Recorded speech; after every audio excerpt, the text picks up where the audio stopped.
This is an old Swedish tradition. You know, it's super cold in winter.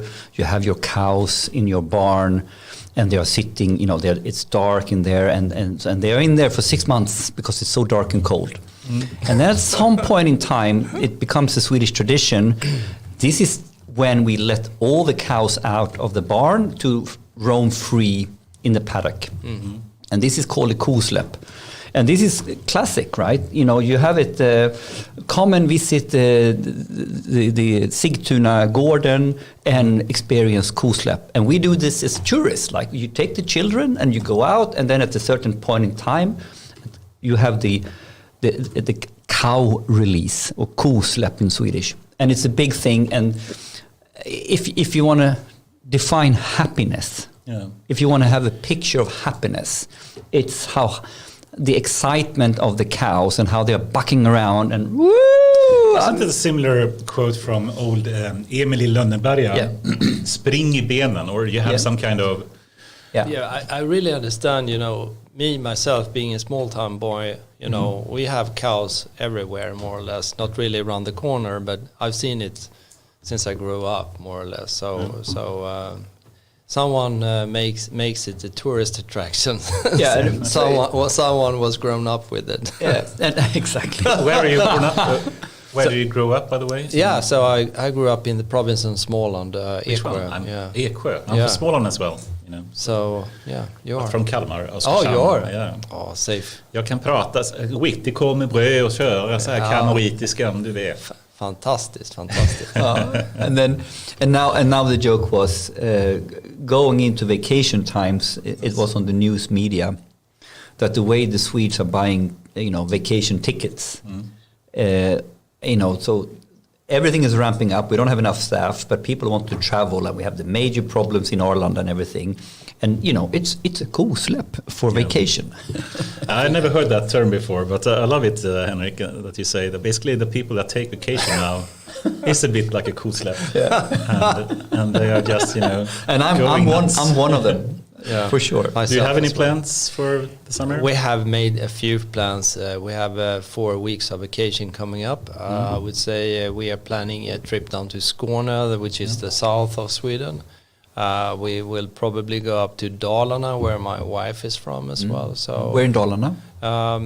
Close to, it's called Gustavs. Gustavs? Yes, Gustavs. Ska vi se, vad är vi nu? Rättvik upp mot Mora?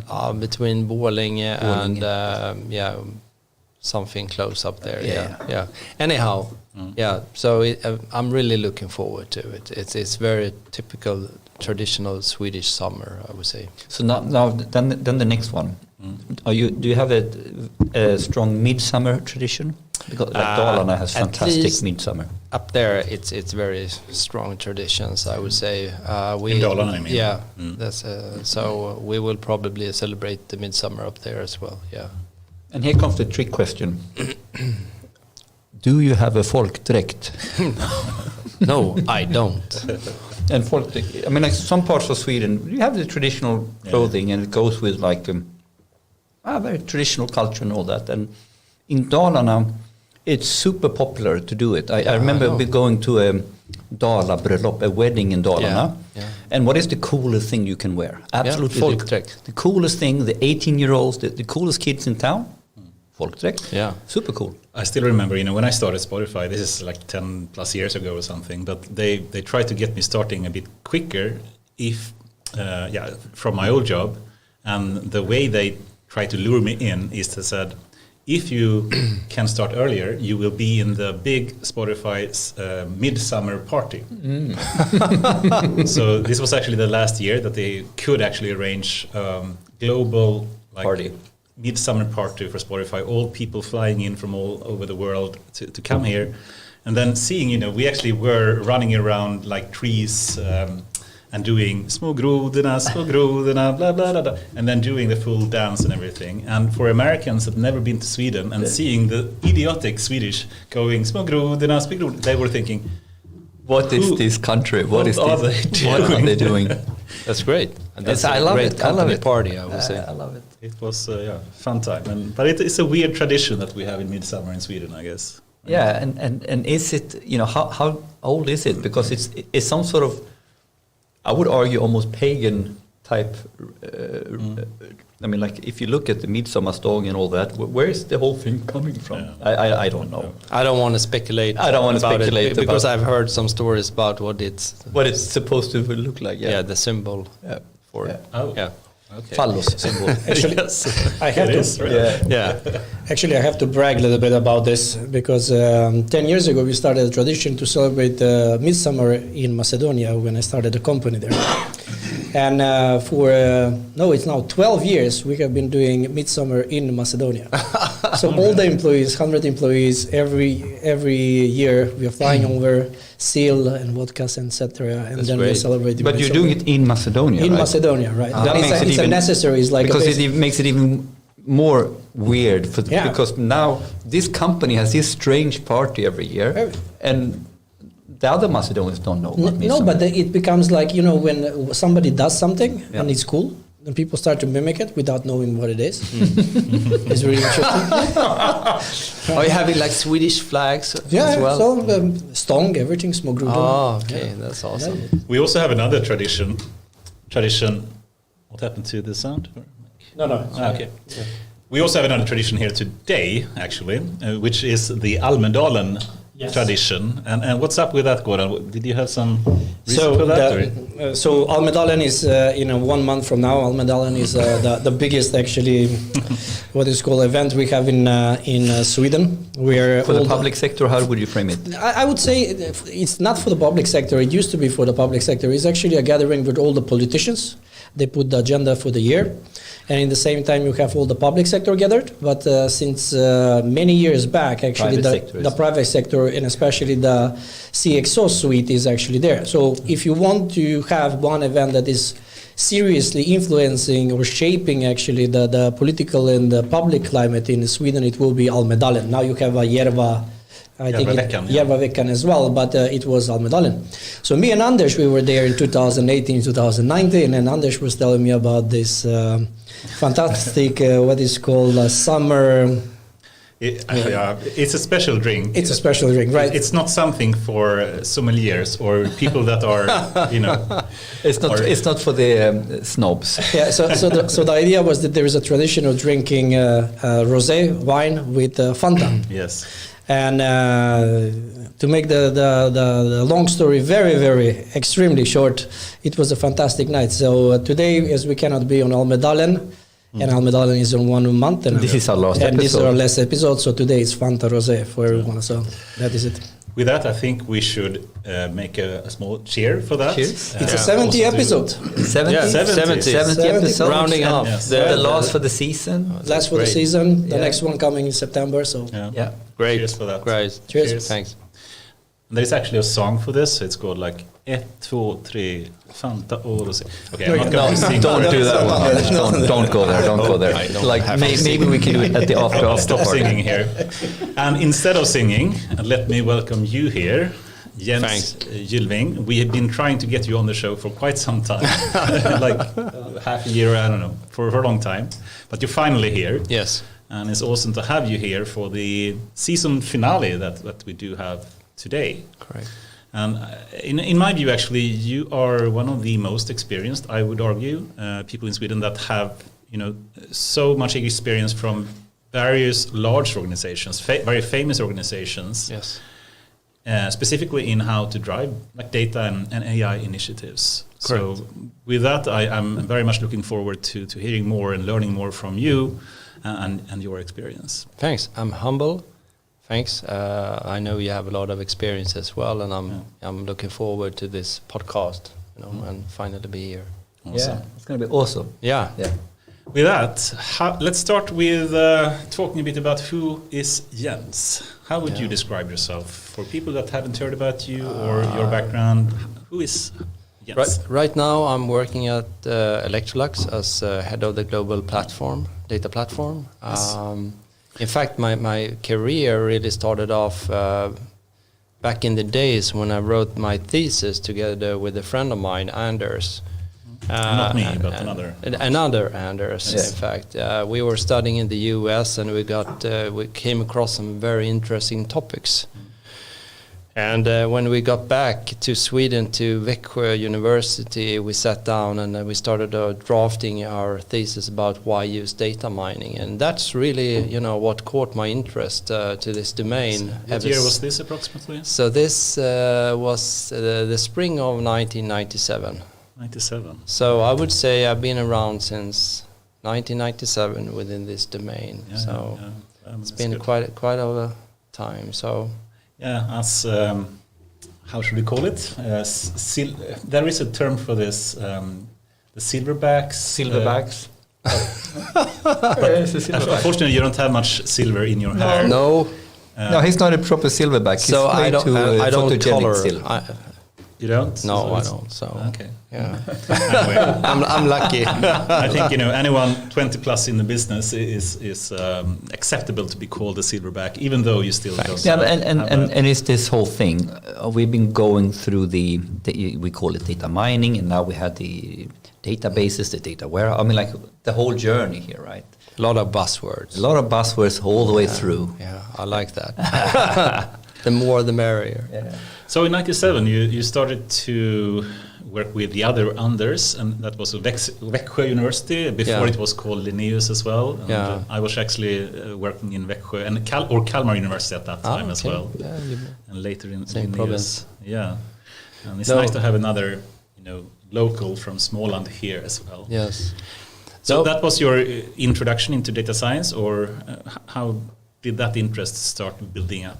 No, I would say, at that point in time, it was eventually not called data science. It was more like general business intelligence, I would say.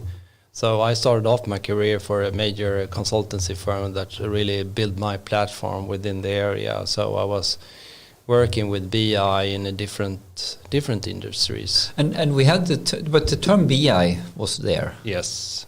Or eventually, yes, I would say so. Yeah. Because I think Howard Dresner invented the word or recaptured the word in 1984 or something like that when he was working for Gartner. So I would say, yeah.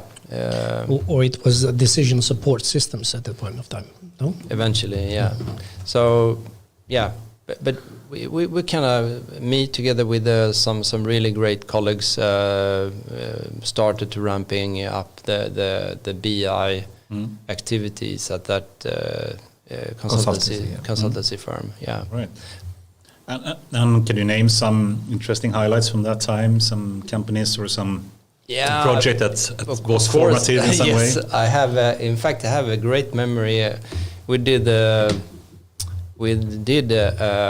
first version of decision support for Apoteket, the pharmaceutical one. Oh, interesting. So we were working directly for the CFO, and at that point in time, S-Base was very heavily used, like MOLAP, multi-OLAP cubes. Of course. And so I started off there, and then I kind of pulled an old colleague of mine, Niklas, together to that assignment as well, and we kind of was working very closely together to build the first version of decision support for Apoteket. Mm-hmm. And where was this used? Decision support in relation to what type of? Do you remember? It's a long time ago. Yeah, I know it's a long time ago, but the first experiences is you have stick. It's like glue, more or less. So we came across some challenges, technical challenges. So we had to split the different cubes, if you put it that way. Into, I think it was 5 different cubes, I would say. With different types of focus. I mean, for people that don't know this, it's just interesting to have some kind of educational part of this as well. And if you were to compare OLAP versus OLTP or OLAP versus OLTP, how would you describe the difference? Online transactional processing compared to OLAP cubes. That's a good one. The OLAP transactional processing, it's more the transactions, that are being aggregated. The cube itself, at that point in time, at least, you had to load all the data into the cube. and then you had to compute the data into the cube to prepare it for analysis. Would you agree that one way to phrase the differences is that the purpose of OLTP is more for operational purposes, and you have relational databases to just make the applications work themselves, and OLAP is more for analytical purposes, and then you can. That's the way you distinguished it at that point in time. Yeah, correct. Yeah, I remember I gave some courses in this 20 years ago as well. It's But I think the terminology OLAP, OLTP is relevant, and I think this is still a discussion, and one of the debates are they converging? Ooh. I think there are different ways. I think there are different ways in a big data era to work with data that does not potentially include star schemas and cubes and dimensions and fact tables, etc., that they had at that time. Right. Would you agree with that? Yeah. Could you elaborate a bit more? If you, in your current position, you were to have some more analytical, system support, and we shouldn't. Sometimes we use a lot of buzzwords, and it can be like data lakes, and it can be data warehouses, it can be data lake houses, data march, data meshes. There can be so many different things. Do you have a preferred way, if someone that is not knowledgeable in how to build an analytical platform, and now you're head of the data platforms there as well in Electrolux, how would you say the proper terms to use is at this time? It's a hard question, I know, but it's a tricky one. At Electrolux, we have decided to democratize data by using a federated approach. Oh, interesting. Federated meaning in this sense that we're trying to rely on the different parts of the organization to onboard the actual data platform. Right. Okay. And this is a modern data platform that are using the data lakehouse technology. Lakehouse. Yes, like and trying to explain that it's like a bimodal approach by saying that one part of the actual data platform is a data lake, and the other part is more typical data warehouse or data march or something like that. So a single system to handle them both, instead of having two separate systems. Exactly. A single lake to rule them all. Yes. No, but I think the main challenge has always been when it's too far distance between what has been the sort of the lake technology, the big data stack, and data warehouse technology completely somewhere else. And now we figure out how can we compartmentalize data warehouse use cases or design patterns as part of the bigger platform. So we can talk about platform, and within the platform we have different design patterns for different purposes. Exactly. Mm-hmm. And I think that's a very important to remember, because you need to enable both traditional analytical reporting, dashboard, typical BI, They're business still useful. intelligence. We still need these reports. Absolutely. I would call it the bread and butter solutions. Even if you do machine learning and operational AI, this is still new. But then, when it comes to the key differentiator, it's more about the data discovery, it's about the AI, advanced analytics, and then you need to dig down to the sea of data, more or less, and which you can find more in the data lake side. So let's not dig too deep already. Into dive. It was my fault. I started you know this what? topic. It's a little bit like you've been. What do you call it? I need to have a technical conversation. I haven't had a technical. So you I feel starved. You starved for technical discussions. But I'll add it as a topic, and later we get back to Electrolux. What the future will look like there, and the current strategies that you have. Want to frame one of the topics. Yes. I want to explore the definition of what makes up a platform. Yes, I love it as well. I add that. That's hard. But I like it because we will do it together. I actually like the term platform much more than data lakes. Yeah, but what is what constitutes a platform? I mean, awesome. Let's get back to your background as well. And you mentioned that you started to do the studies that you had in Växjö in 97 and then moved forward and you did some consultancy. Yeah. You worked with Apoteket, you had some kind of OLAP experience. Experience. No, and of course, I came across some other industries. I spent a lot of time working in the telecom industry as well, for a major company here in Sweden. So during my consultancy years, I came across a number of very interesting companies and industries. But what I felt was that, when it came to the more strategic decisions, most often I would say you as a consultant, you were not in the same room, so to say. So then I decided to make a switch over to line organizations. And, I've been working in different positions there, mainly as a manager or director or so. That's an interesting topic in itself, and we've touched upon this before. But if you were to just try to list the pros and cons of working as a consultant versus working directly in a line organization, how would you phrase that? What are the pros and cons you would say of working? I guess both have pros and cons. But how would you describe the pros and cons of that, of working as a consultancy or line organization? I think that's a very good question. And it has struck me a few times throughout the years. Working as a consultant most often means that you work with people who are quite specialized in what are they doing. They really have the domain knowledge. And also, when you are on an assignment, to some extent, you don't have to bother about the politics. Right. I think that's a pro, or it's a con. Yeah, I would say that's a pro. Yes. From when you're in a consultancy situation, I think that's the most beneficial one. I would say. Yeah. So you can just leave and you can laugh and you have some. And some people may not understand what you mean with that. They think, are you speaking about in different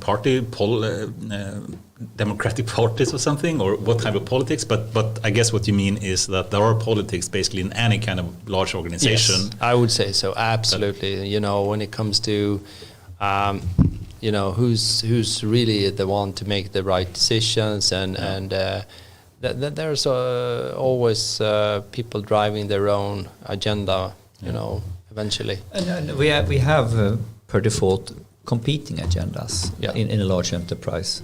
So it's always a balance of these agendas. Yes. So and as a consultant, sometimes you can be very efficient because you don't need to be in all these different stakeholder conversations, but you can focus on the task and deliver on a very set task. Yeah. So swinging back to your question, Anders, I think that's the key benefit with the consultancy. And within the line organization, I think it's more that you're part, if you're lucky, I would say that you're part of all the strategic decisions and you have better insights on, the long-term perspective. But also, I was going to say something else. Well, you don't have to think about really, invoicing and charging and stuff like that. Many people, at least in senior positions, when you're working for a consultancy firm, you have both a delivery and eventually some kind of sales activity that you need to attend to. So, Yeah, and since I'm a bit biased in this question, I'm trying to phrase myself properly here. But I certainly see there are pros and cons with both type of roles that you can have. And as you said, being part of the actual more long-term strategic decisions and actually seeing things through and being able to own it and feel this is actually something that we have done. Yeah. And are trying to really drive through is a big pro, I guess, of being part of the line organization, right? Yeah. And what do you think? I mean, you have been part of both as well. My reflection and what I would like to have Jens' view on is our understanding for consulting and how consulting should work changing? or should it change? And I think you're onto something here. Like we have had several guests. Daniel Engberg was onto this as well. So when we say consulting, I mean, like you have a big spectrum here, right? You have some people who are really much. I'm a strategy consultant. Daniel came in 8 weeks. We do an IT strategy. Wow. We work like our asses off. We do something amazing in 8 weeks, and then we do the next one again somewhere else, and we never get to see. I mean, like this is one part of consulting. I mean, like if I take my own consulting I've been doing lately, which is almost based on the fact that I hate consultants.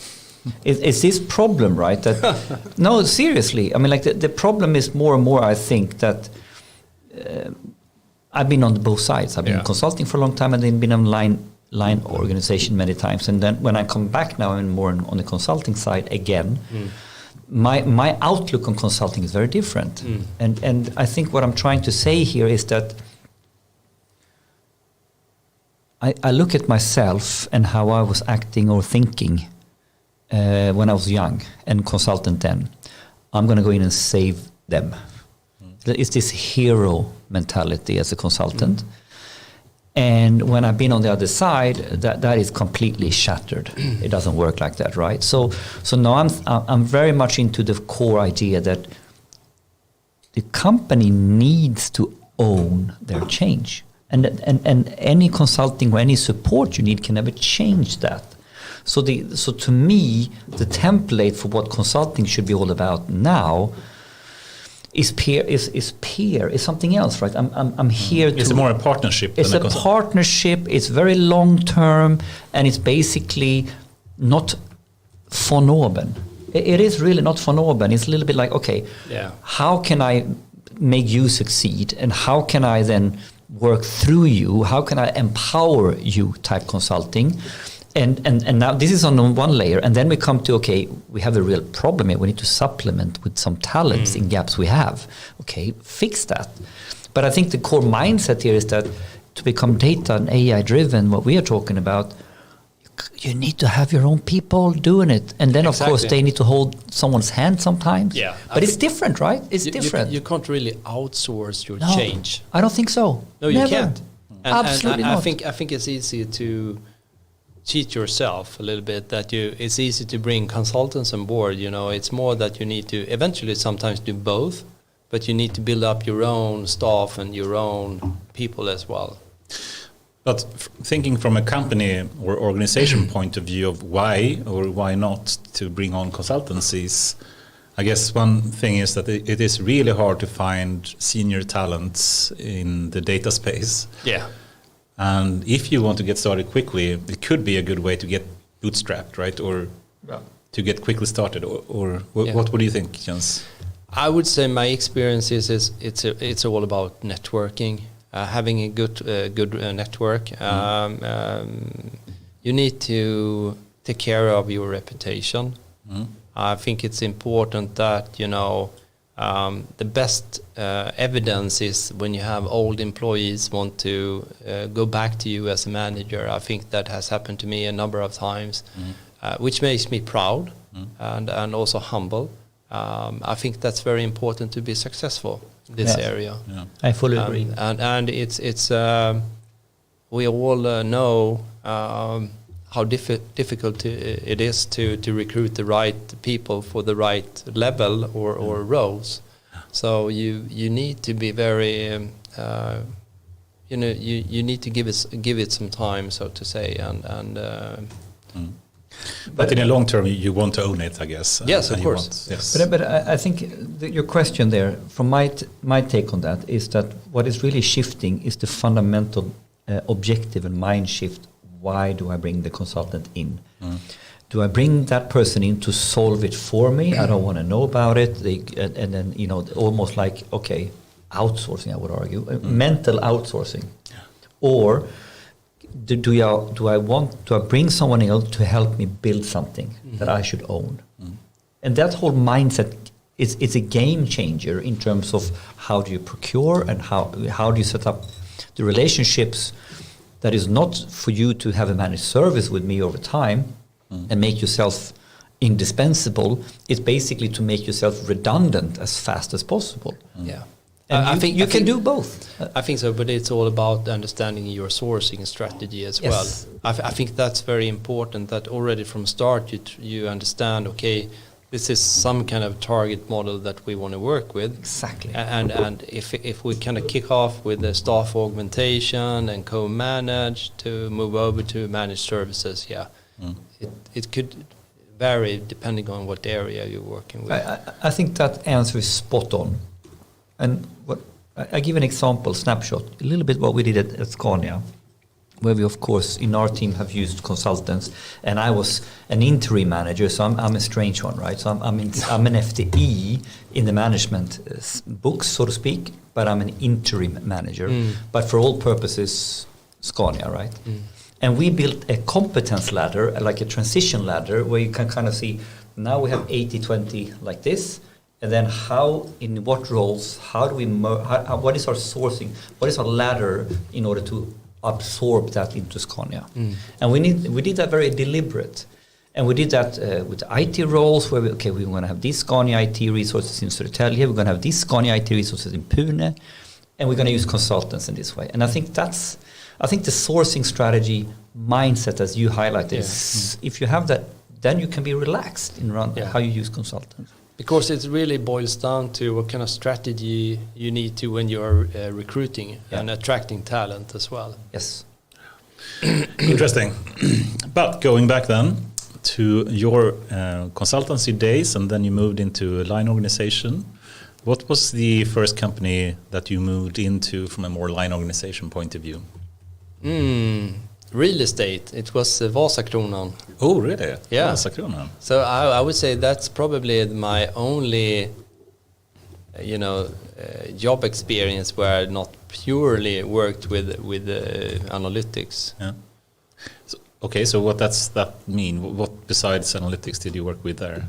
We was kind of retransformation of the IT side, meaning that we kind of procured new financial system, CRM system, portable mobile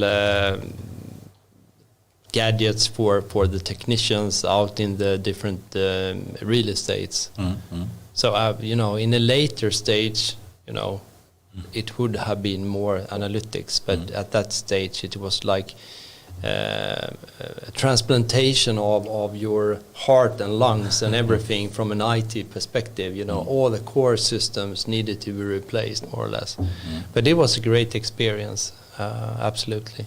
Should you do a reorg, both in terms of data analytics or AI, at the same time as you do a bigger, like, general IT kind of reorganization, or how do you think you should do that from a reorg perspective? Or? Yeah, what's the process? I mean, should you start with reorging the whole IT infrastructure that you do have? How you run the legacy systems that you may be running, or should you do that in parallel? Can you actually start quickly in parallel to move into a more data-driven analytical kind of initiative, while at the same time perhaps reorging the rest of the IT organization? Yeah, so if I understand you correctly, it's like the whole company or the business, or just the analytics department? Yeah, or the whole, at least the IT systems, or the different type of IT, systems that may be supporting the finance that you may having, the supply chain that you may having, the warehouses that you may having, the whatever, the sales that you may have. All of them have different IT systems that are supporting them. I would say there is no general rule of thumb. So it's all dependent on the actual situation. I think if you start to drive a lot of concurrent changes at the same time, it's a bigger risk. Yes. So I would say that if you try to minimize the risk, it's better.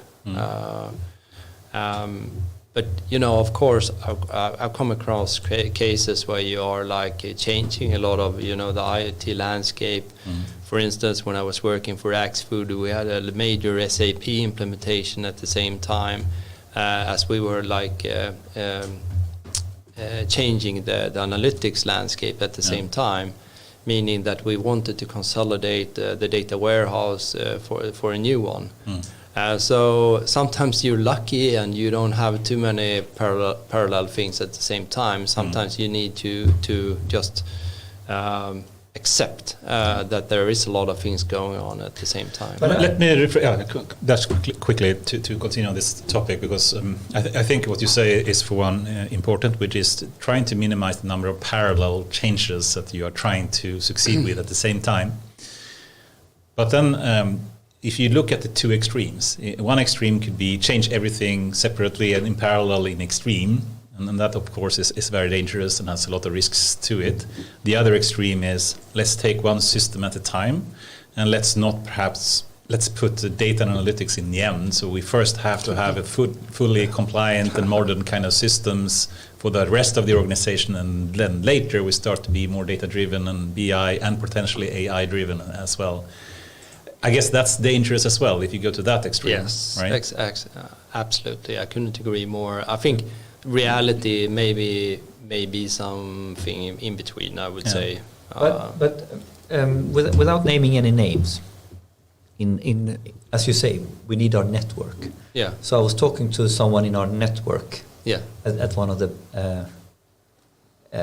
in the finance industry. Let's leave it at that, and then not go more specific than that. And I think he said it really well in relation to data platform or transformation. And it was that really challenging Tetris puzzle to trying to organize order of attack of things when you go into large enterprises like we have been working in. We're talking 200 initiatives, and they are sort of, how are they interrelated, and is someone depending on the other one? And the summary is that whatever you do, your ass is always behind you. Yeah. You're screwed, right? So how can we? So I think then connecting that back. Now we're talking complex, right? How do I minimize risk? And I think to manage parallelism, or and not for the whole company, but for the teams. I would argue that for the teams, if they're running on too many objectives or initiatives at the same time, it's really hard to prioritize. Yes, it is. So for the individual team, depending on where you are, here we want to be more sharp, right? I think what's key here, especially when it comes to enterprise size of companies, I think like program or portfolio management is extremely important to be able to understand the big pictures and break it down to the smaller project levels and see how everything is connected, really. If that's lacking, then you're in deep trouble. Oh, now here we have a pet topic of mine, and it's. I think this is absolutely key. How we navigate our investments in our opportunity landscape, so key. And then I think there's a huge paradigm shift here. How we have done it project-based, business case versus now much more product-oriented value streams. So there's a shift here how this portfolio should look like and work, and there's a clash going on in the big corporate. So this is a really interesting topic. If you want to go deeper later on why do we fail? Yeah. Why do we fail? We certainly have that as a topic. So, but okay, interesting, and finding the right balance there in how to proceed with a transformation that I guess so many companies need to have, and you've been part of that in so many different places as well, and finding that balance between the extremes in some way, in either doing it in sequence or in parallel, or finding somewhere in between to optimize the portfolio, or how should we phrase it? No, it's like it's this topic of investment steering for the short to mid to long term, for the immediate gains to something that scales. All these dilemmas, right? It's so many different dilemmas, and so you're balancing agendas. That's what this is all about. Yeah. You're right. I have an analogy that I like to use. Do you remember how we play the game Labyrinth? Yes, absolutely. Okay, so this is a big game of labyrinth. Yeah, you're right. That's what it's moving not in 3 axes. in 3 or 4 axes. Yeah, I don't know. 4, yeah. 3 in but it's not bipolar, right? It's No. not short, or is the dilemma is to calibrate on several axes at the same time. You're right. But I think also, one dimension of those 3Ds potentially is the long and short-term dimension. And I think one challenge, at least in my experience, is that if you only make huge investments long-term, like in 5 years, we will have this kind of awesome system that everyone will enjoy. And that I would argue would be a super risky thing if that's the only thing you're doing. If you only do the other extreme, very, very short-term investments, you never find the big scale-up effect that you can do if you do more long-term investments. So both extremes, I would argue, and please disagree if you want, is dangerous. So what you need to find here as well is the balance between how can we make investments that pay off only in long-term, many years ahead, and at the same time find short-term gains. Find, in a couple of months after doing something, we actually start seeing a value for this in the company. If we don't see that short-term, the risk is that we are, investing so much in things that we haven't even tried out, and turns out to be completely useless because the whole company had changed at that time, or who knows. I think what you're saying is key. And I think this is the one of the most important areas when it comes to analytics in this area, because it usually drives a lot of cost and investments. So based on my experience, I would say it's very important that you use your strategy as an enabler and as a communication package to explain the direction where you're going, right? Like in 2-3 years from now. But what you need to do as well, you need to break down the strategy in value cases, analytical value cases, and package that and make it very clear. So that's the key, in my sense, to a success. Okay, and because then you can start outlining, and you can use different streams where you deploy value for the business. It could be like analytical insights. It could be increasing the data literacy as well for the business, educating them. I remember when I was working for this major insurance company, I had a great team, and we filled up this auditorium, only inviting the business, okay? And it was like a show, more or less. We had really cool music playing. We had some cool animations. We had, through my network, I invited a very good public speaker. And then I had the rest of the team presenting, They did just a fantastic job. I'm so proud of them. And it came out really, really, really good. So you can do different things to show this value and how you package it over time. But I really want to emphasize one thing you said here, right in the beginning, and I just want to check if I understood it right, because I think this is quite profound. The challenge is, if we look at this bipolar, we need to do the big steps and we need to do replatforming, like some roadmap, and then we have our operational use cases where the real value is over here. So what you're saying, when we are taking this big direction and breaking it down, we always want to use the real use cases, the real value creators as the vehicles, and then we kind of want to. I'm gonna string out the story around the use cases and the value we're creating, and then I'm gonna use that as the vehicle for fix that part of the platform, and then I'm gonna fix that part of the platform. Do you see? Is that sort of what you're meaning? Exactly. I think that's very important to stress out. So let's say for this insurance company, we picked out a few value cases. It was completely technical driven from start, but then I pulled the handbrake, the brake. And then we sat down with the business and we decided upon, what are the true value cases that we can deliver. And we were kind of, creating a thin slice throughout the whole platform, the whole architecture, to just deliver that, more or less. To be able to very rapidly show the value for the business. So, and this is so important, right? Because If you do it in this way, it actually gives you an order of attack how to build your platform just in time. Yes.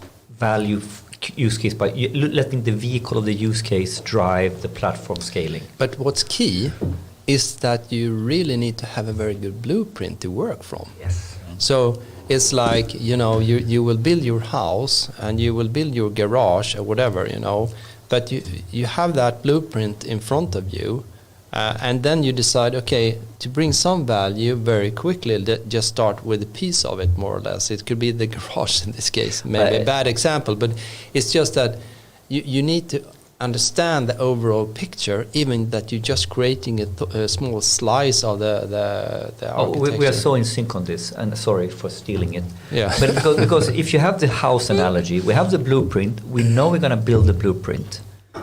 And now I have a problem. I need to move into this house even if it's not built yet. So we're going to make some hard choices here. Okay, we really need our toilets, we need our kitchen, and we need one room where all the family can sleep. Yeah. Okay, let's do that first. Let's cut out that slice of the platform of the house. And then we can add, the living room and the cinema room we can do last. No.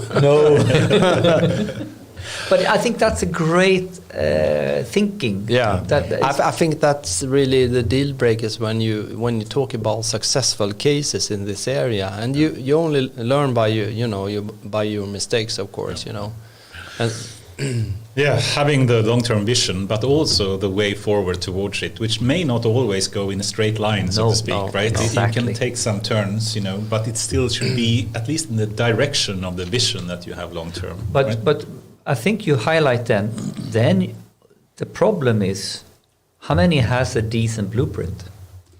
I mean, like we have it, right? But do we have it in the way we need to have it in order? Because if you have it, you don't need to have it to the nitty-gritty detail, but you kind of need to have something in order to make those prioritizations, decisions. Yeah, I would say it depends on.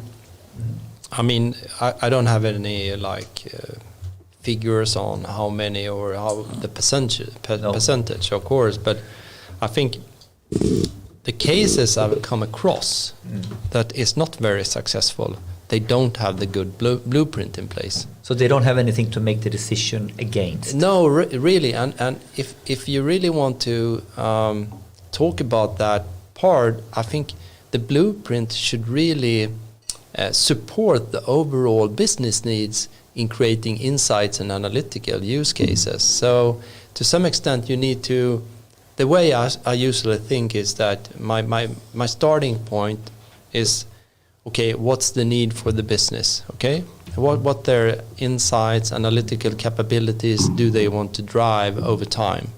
Some parts of it might be known, some parts might be not known, so then you need to rely on leading practice, okay? So looking at the best players out there, what are they doing, and steal with pride, okay?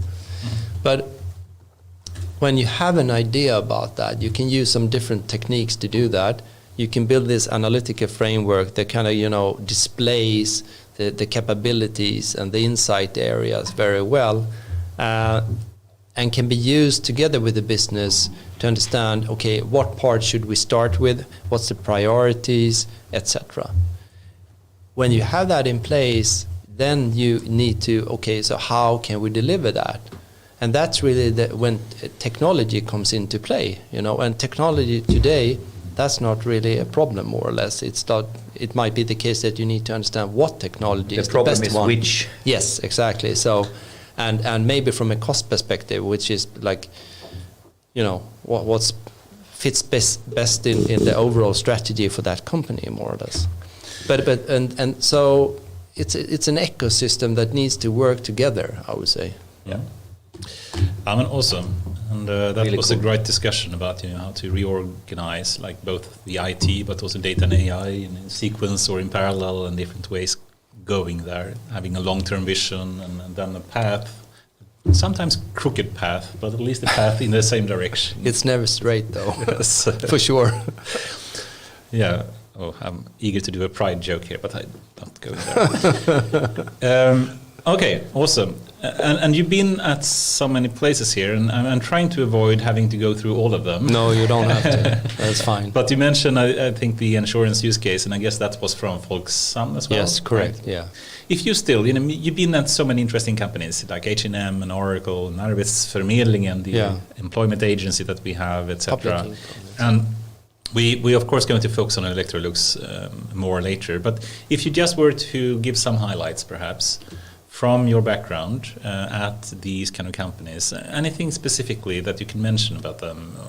Perhaps differences, the pros that they have, something that highlights, what is specific for H&M, Oracle? In general, I would say, every company I work for has given me a lot of fantastic experiences and a chance to meet great colleagues.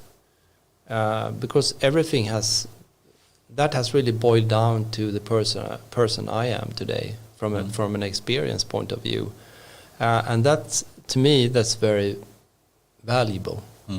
So I would say the first real strategy that was developed was when I was at Axfood. Yeah. And I think that's a very important period in my life, because we created a lot of value, and I was very fortunate to recruit a whole organization, more or less. And I have a very good relationship with a few of those employees still. So, and that meant a lot to me. It's a great company, And Axfood, what do they do? That's a food retail and wholesale operation, so to say. And a Swedish company as well. Yes, it is. I would say probably the second largest in Sweden. Oh, really? Yeah. How many employees do they have today? I don't know. I'm not up to date to the numbers, but I guess they are right behind ICA. So, really? yeah. Interesting. But that's a great company. Maybe I'm trying to move around a little bit from like line organizations to moving over to the dark side. And what's the dark side? It could be Darth Vader. Yes. Yeah. No, I spent some time working for Oracle, and to me, yeah, that's the dark side. No, I'm just kidding. No, I had the opportunity to work for Oracle for quite some time. So we have about 10,000 employees in Axfood today. Okay, it's that's excellent. And we have some support here on the right hand side. No, but I think that was very valuable for me, because I got some more insight how it works working for the software industry, like the leading edge of technology. At that point in time, it was a lot of talk about the engineering systems. Larry himself, that he said something about, cloud is just, no, that's not our way to go. Oops, really? Sorry, I did a mistake. Anyhow, but that was very valuable, and interacting with customers. I think that was one of the reasons why they wanted to hire me as well, because I had a very strong presence in customer interaction. So I learned a lot from that, and how important it is to take care of your customers. Not really to get that signature on a piece of paper and everything, and yeah. And Oracle, of course, is an American company as well, and Larry Ellison, he's also very American. But he's a famous person, of course. Well, he is the epitome of the American dream. Yes. But given that you worked for this kind of American company, of course, with an office in Sweden, I guess, at that time. Yes. How would you describe the differences between, what's typical for an American company versus a Swedish organization? It's a little bit difficult to compare Oracle's office here in Stockholm, because I think they were very much sales oriented. Yeah. So if you compare to their headquarters and other offices in the US, for instance, they have a lot of product development and engineering and stuff like that. But how here in the outskirts, in the north, it's more of sales and eventually some kind of marketing functions, And but there is my impression was really it's a lot of individuals driving their own path more or less. So, and is that typically American, you would say, or no, I don't know really, but the incentive was really money, bonus, and that was how the structure was working more or less. But I mean, maybe there's a big change going on in American companies as well right now, and even driven by the pandemic itself. You have a lot of people working from home in a different way. At least to my understanding from my time in the US, I have both relatives in the US, and I spend a lot of time there, through my university studies as well. So the mindset is very much that you spend a lot of time at the office, but it doesn't mean that you're efficient all the time when you're at the office. There's a lot of face time, so to say. I think we have to, given how many quotes and quotations we give to Elon Musk, we have to add one more here. And he said something, I'm trying to remember how he phrased it recently, which is... Just the other day, I guess. It was something... Get in or get out. I mean, something, either you come to the office or you don't work for us. Or I'm paraphrasing, but exactly, something like that. Yeah, you're right. I saw it as well. Yeah. What do you think about... I guess Elon Musk is not a typical anything. No. He's atypical in every kind of sense, but it's very non-Swedish, at least, to make that kind of statement, wouldn't you say? Agree? Yes, I would say so. I think he's very, very challenging as a person, no matter what. Yeah. Really, he's not like the ordinary type of guy. No. Now, given the situation after the pandemic, it's a little bit bold, I would say, to stress out your opinion about something like that. I think every company today is have understood the value of having working from home, so to say. Do you think? I think he thinks 2 steps or 10 steps ahead all the time. I saw some quotes or some paper saying they had to cut the number of employees at Tesla or something, and this potentially could be one way to do it. Do you think there could be any way in that, or otherwise you would think that a CEO's primary goal is to be able to recruit talents, and this doesn't sound like it, but it could be a strategy to actually be able to cut out the worst. It could be. but I have a little bit of comment because regarding this, if you saw that there were 2 emails that he actually sent, and the first one was take it or leave it situation, and the second one when he explains why. Yeah. And in the second one that he's explaining, and in the explanation it says that basically you should be reminded that I was sleeping in the factory for many times, so I can present an example for all the people that are there. We are here to build a very good products, and the only way how we can build products is basically together.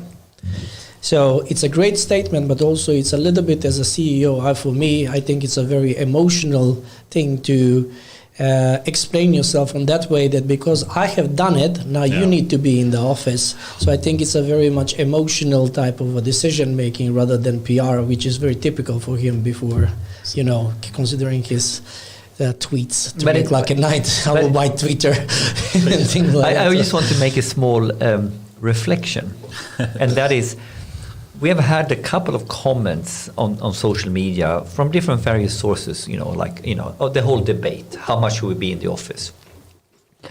And for anyone who is not sort of, the world's richest man and the most innovative man right now, whatever how we can define it, typically, if someone says, we need to be 5 days in the office or 2 days in the office or 3 days in the office, oh, boo, you are so old school, blah, blah, blah.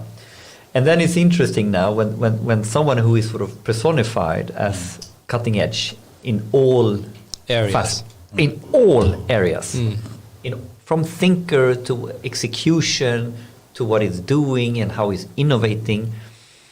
So it's a little bit like when he said it, it's a little bit like, I saw it, I thought it was a little bit funny, because it's almost like I read something much more mild tweet or something in the same neighborhood, we should kind of be in the office, and it was completely booed out. And then because he said it, oh, he's God, maybe there's some value to this. God. And what I'm trying to say, it's just reflecting over. If he was in Sweden and he said that, Yeah. you would see. It would be a stronger reaction. It would be a for sure. stronger reaction because here we are also, we are more decentralized in our decision making and culture and consensus, and so it wouldn't fly, right? And in Sweden, people would walk. But I was just reflecting over the herd, how we are thinking about this, and then when the right person says something, it's easy to latch on. If I take the final comment, it just shows how tricky this question is in terms of balancing how do I build culture versus absolutely. how do I have the maximum value and life balance for an individual. So there. I mean, like there are so many facets why you need to go left or right on this question. I mean, once again, it's you can see pros and cons of working in the office or not, and it's a really difficult choice. I don't really have a good answer to this. Do you have any thoughts about that? What do you think, given the post pandemic times that we do have, how would you prefer an organization to handle working from home or not? I think, after spending something like 1.5, 2 years working from home, I really appreciate meeting my colleagues. Yeah. Spending time together, just stand there together in front of a whiteboard or whatever, just interacting together. I think that's made me value that even more. But then at the same time, I think it's important to give an opportunity to work from, flexible, a flexible environment, that allows you to work from home as well. I think that's super important because some companies that I worked for has been extremely old-fashioned, meaning that if you're not at the office, you're not working. And with modern technology, IT and whatever, you that gives you a lot of opportunities to do a lot of work from home. And at least from my point of view, I think I even worked more during the years of the pandemic than before. I've seen some studies claiming that you actually are more productive when working from home. Yeah. But who knows? But sometimes it's not a good thing either, because the line between work and home is not that clear, so to say, and that's really what you need to be careful about, I would say. But so I would say if you offer your employees working from home like 2 or 3 days, that's great. But I have the final recommendation to Elon here. Okay, give it. I think Elon should consider this problem with his own. He should take his own medicine on this first principles. So if you truly break down this problem to the core mechanics, what are we really after? Do we really care about where you work, or do we care about visibility?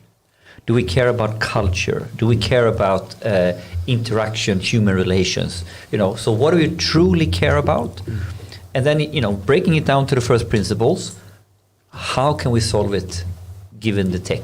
Yeah, I think you don't end up everybody in the office anymore. I think you end up with something else. First principles on the problem. That's my recommendation to Elon. Yeah. Final thing here. I think that also there is quite a lot of strong movement that it will support this, because if you see this work from home is not for everyone, right? Yeah. So you will have some functions that needs to be in place, and there are some function that doesn't need to be. So basically, it's benefit for one, but disadvantage for the other. And I believe that his approach to this, although emotional type of a decision making, I would say, it's because he doesn't want other people to feel less valued. And there is a very big, and we did like a lot of conferences now since the pandemic on people analytics, when there is like factual data behind, like that the performance is increasing, during working from home, but the sense of belonging is decreasing. Right. And then the life work balance is also it's mixed up, and then you have like early burnouts. And people basically, just because they feel they attach and they work a lot and there is no more basic life work balance, it's a little bit, we are fighting with a new monster. But the thing is that what is the balance? I think that the balance is actually that people should have like an opportunity, maybe 1 or 2 days, to be at home, or if they have like something that they need to work to be at home, but still it cannot be disadvantage for one and advantage for the other one, because on the end of the day it should be like car. If you have a car, then you basically, depending on which type of a car you want, right, you own it by the company, you get taxed for it. So if you're working from home, and this is not a proposal, probably if you want to be fair for all, if this is considered as an advantage for one and disadvantage for the other, it needs to be balanced in some other form. Mm-hmm. Interesting. Yeah, I agree. I mean, everybody's driving Tesla cars. You can work in a Tesla car as well, much easier, especially if it's full self-driving, right? I just watched the latest, the beta version, 10.12.2, I think it was, and it's amazing how fast it's improving. Okay. And I think you can certainly work from the car as well as from the home or in the office. If the interior is good. Yeah. You don't think so in a Tesla car? Absolutely not. Okay. Awesome. Okay. And that's an interesting discussion about, working from home or not, I think. But going back a bit to the highlights. Yeah. And you spoke about Axfood and you learned a lot about how to do that. You spoke about, going to the dark side a bit as well. Yeah. Star Wars. I still don't see how Oracle, I can guess, but let's not elaborate perhaps more of what you really meant on what the dark side really means. But it's certainly, I can see a different experience than some of the other organizations you have worked for. Sure. Any other highlights that you'd like to mention that you worked for before Electrolux? I think I just want to I just wanted to wrap up different areas. You have line organizations, you have the consultancy industry, and you have the software industry, I would say, and everything kind of connects to each other, within this area, which has given me a lot of experience from different perspective, which is beneficial, of course. So maybe I should wrap it up a little bit, where I started off with a major consultancy firm, because that was really where everything happened, more or less. So it was a great place to start working, especially when you're quite green, coming directly was this from... Cap? Yes, Capgemini. Capgemini? Yeah, and they invested a lot in education. I had some awesome, really, colleagues, and had a great opportunity to build up this competency area with them on a national level within BI then, and also to apply this, at different customers in different industries, gave me already then, a quite early understanding on the differences from different industries. And what I've heard quite recently, in fact, is that we are quite unique, and we this is how it works here. Yeah. But I'm sorry to say it doesn't work like that, based on my own experience, because it's the same problems, it's the same questions, everything comes back, but under a new logo type, And couldn't agree more. Even if it's what's your opinion? Because I think we said that right before the show started. We're standing up in the staircase, and I said, we've been doing this now for a while, and we've been working in different enterprises, and right now I've been a long time in Scania, working very intensely only with Scania, and lately I've been sort of talking to the network quite a bit again. And my strong feeling is that, generically, where is the market at? Where is our maturity in Sweden at? And then so it's different now to 2015 or 16 when we started Data Innovation Summit. But right here and now, this year, 2022, where our headspace is at and where our real problem is at, I think is the fundamental problem is very, very, very similar. Now, the difference is the context, how to solve it, the tactics, how to maneuver. The gameplay. The gameplay. The problem is the same. Yeah. The gameplay is localized based on the local, what industry, what strategy, what use cases, what politics, decentralized, centralized, tech stack, on-prem, off-prem, cloud-prem. But the problem is the same, but in order to understand the gameplay, you need to go deep, really deep on each company. Yeah, I can agree more. There are different things that you need to tackle in a good way, but the actual problem, we don't get access of our data. We can't do all the right analytics that we need to do, etc. That's about the same, I would say. And it has shifted fairly. My hypothesis is my spawning. My what do you call your it? View or spawning. Actually, no. My current sort of insight. My insight is that it has shifted a little bit, quite a bit. Now we have the whole cloud situation, and before we didn't have that. So based on what is happening on the major driving forces in innovation, in technology, machine learning and AI,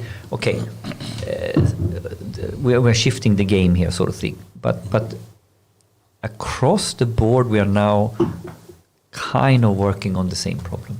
It's that simple. I agree completely. I mean, now we see this shift going from on-premise to the cloud, but I still see and hear a lot of applying the same way of thinking when it comes to cloud as with on-premise. So people have a hard time to understand how, like for instance, like the data architecture is working in symbiosis with the platform architecture, and how that drives cost. Because I think playing with the cloud, you understand, what kind of performance you get, but the cost of it might vary. So when I was working for the insurance company, I always take this as a very good example how it could end, because we were about to, not my organization, but another one. They were arranging like a hackathon, and that was really an awesome thing that they did. So fantastic, and they were doing that for one day just before the summer, I guess, and they kind of leveled up all the performance and everything on the cloud environment, so it should be really, really fast.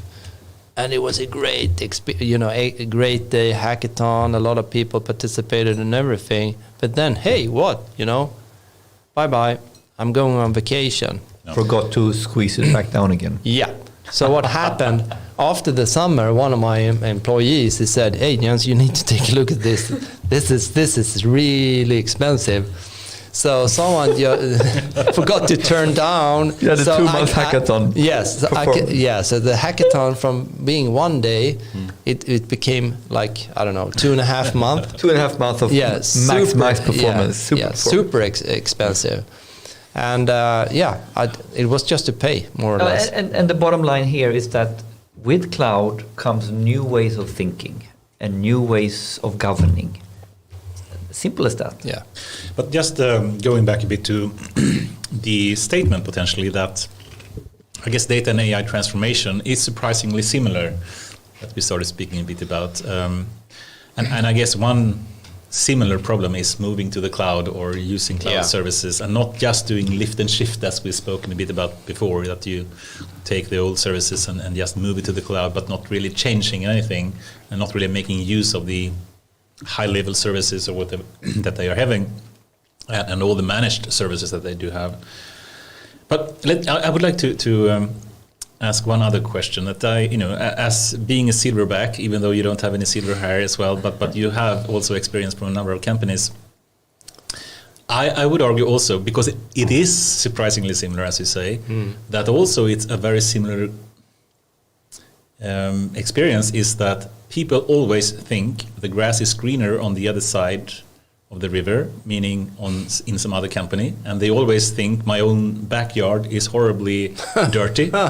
We have technical debt that is horribly bad, not as and it's much worse than any other company, and we are not really gotten onto the data and AI train yet at all, but every other company are so much further ahead than us.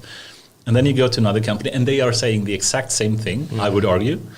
So it's and I guess, Provan, do you agree with that? That so many companies think that their own backyard is much worse than it really is? To some extent. I mean, there are some some companies that are like living in a new world of cloud, where you don't have all that legacy. There are some cases, maybe eventually some industries that are living with the COBOL systems and stuff like that, which is kind of tricky to mitigate, and how to address.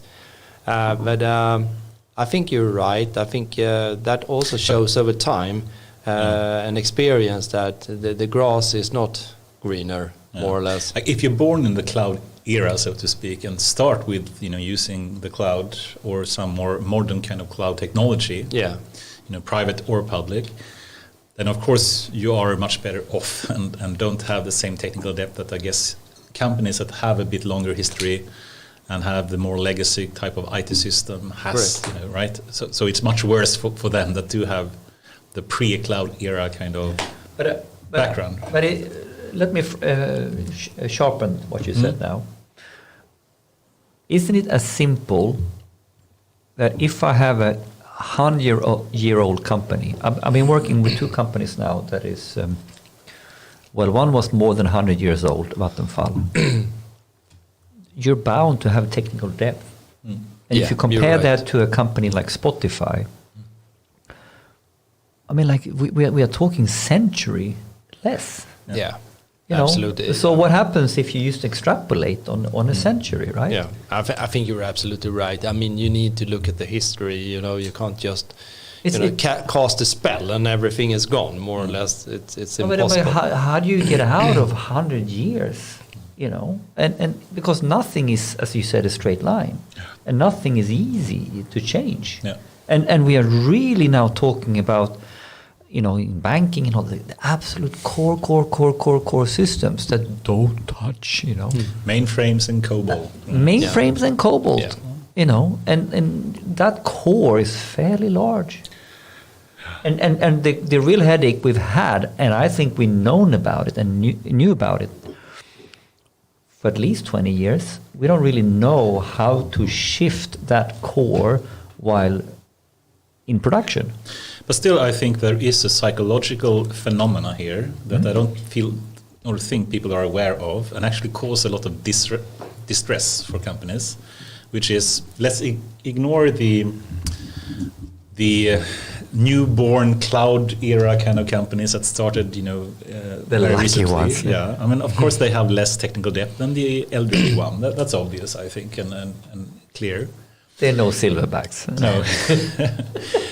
But I would say also that there is this kind of problem that you see your own tech depth that you have, and then when you go and listen to conferences like Data Innovation Summits and Nordic Data Science and Machine Learning Summit and all these kind of conferences, and you hear other companies present their awesome solutions, it looks so shiny, it looks so great, and they have no technical depth, and then you get this kind of misunderstanding that it must be just us. It seems like no one else is having these kind of big hurdles. It must be just us that have all these kind of horrible, transformation to go through. But in reality, it's everyone. Yeah, right? Maybe I have an idea. They should have like a psychology corner, where they can take care of all the people who needs to, talk about the problems. Well noted. We should have a data psychology. This year we had like a data therapist. This year we had yeah, you're right. We had real data decisions. corner, which was basically a guy with a crystal ball predicting the future.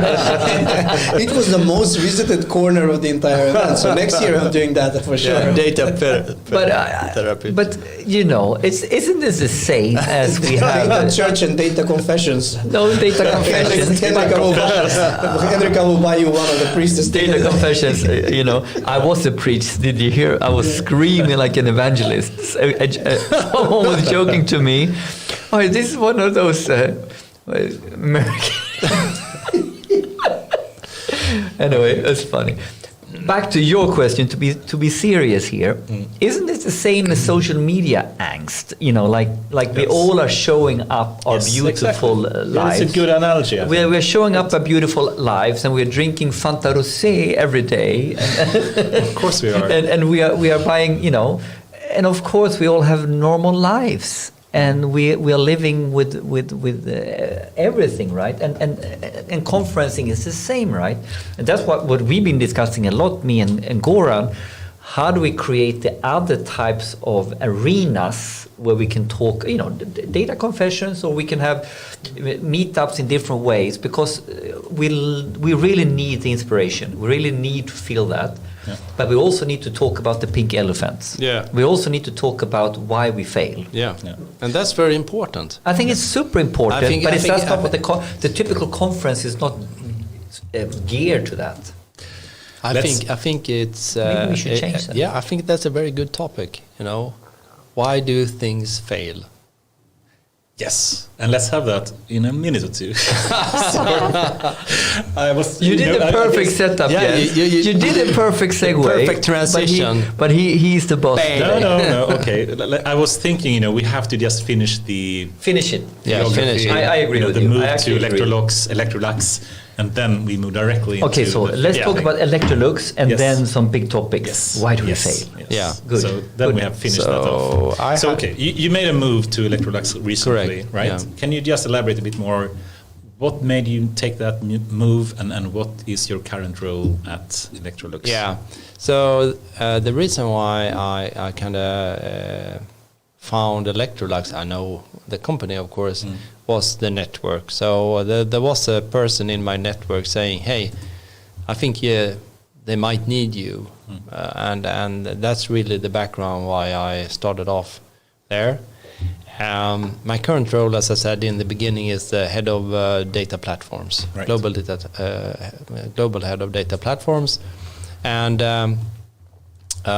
What is then data platforms? Yes. Yeah, key question. Exactly. So in this case, we are running Microsoft Azure in the cloud. We have, I would say, at least the data platform organization is quite in a startup phase. I'm kind of humble about it. They've been this generation. We have two generations. Generation 1 based on Azure Data Lake Storage. Generation 1 and Generation 2. The Generation 2 with that architecture has been around for like something a little bit more than 12 months. So fairly fresh. Yeah, fairly fresh, you know. We have something like 375 terabyte of data, 45 source systems, about 185 developers using the platform itself, and that's just counting the back end part, I would say. I don't include anything about the front end in this, meaning like Power BI, Click, Tableau, whatever, you know, and nothing about that. So 185, would you call it back-end engineers or infra engineers? I'm trying to generalize a little bit because like it's not exact data engineers or so. So it's a number that we came up with quite recently through ServiceNow, I would say. So yeah. Okay, so just elaborate a bit more. So I guess you're making a big transformation as well in Electrolux, trying to get more data-driven in some ways, and then you're also moving into this data platform journey. Yeah, right. Correct. And you have a lot of data already, and you have a large number of developers. are you taking? How are you setting up this journey? Are you doing it, on a full spread in a wide way, or are you targeting a few number of systems to start with, or how are you going about trying to move into this data platform era? Yeah, journey? I would say there is a history here, and I have not been around that long time, so what has happened, so to say. Yeah. There is a lot of things in transition as of right now, meaning that I think it was like this fall or this winter that they developed a data strategy. So that is going to be paving out the direction for what's going to happen with this area, I would say. There was also announced a new position for a CDO, Chief Data Officer, which I'm reporting to, Alison Bennett, and she's going to drive this area and with support of the CIO, the group CIO, so to say. And we haven't seen everything that's going to happen, so to say. We are launching, a colleague of mine, he's launching different domain areas, more connected to the organizational setup, meaning finance, consumer, operation, HR, etc. But then in parallel, we have a number of different initiatives and projects using the platform as well. So I would say probably each domain will have their own roadmap, more or less, on what they want to drive. But again, remember, this is a huge company, 50K people, something like that.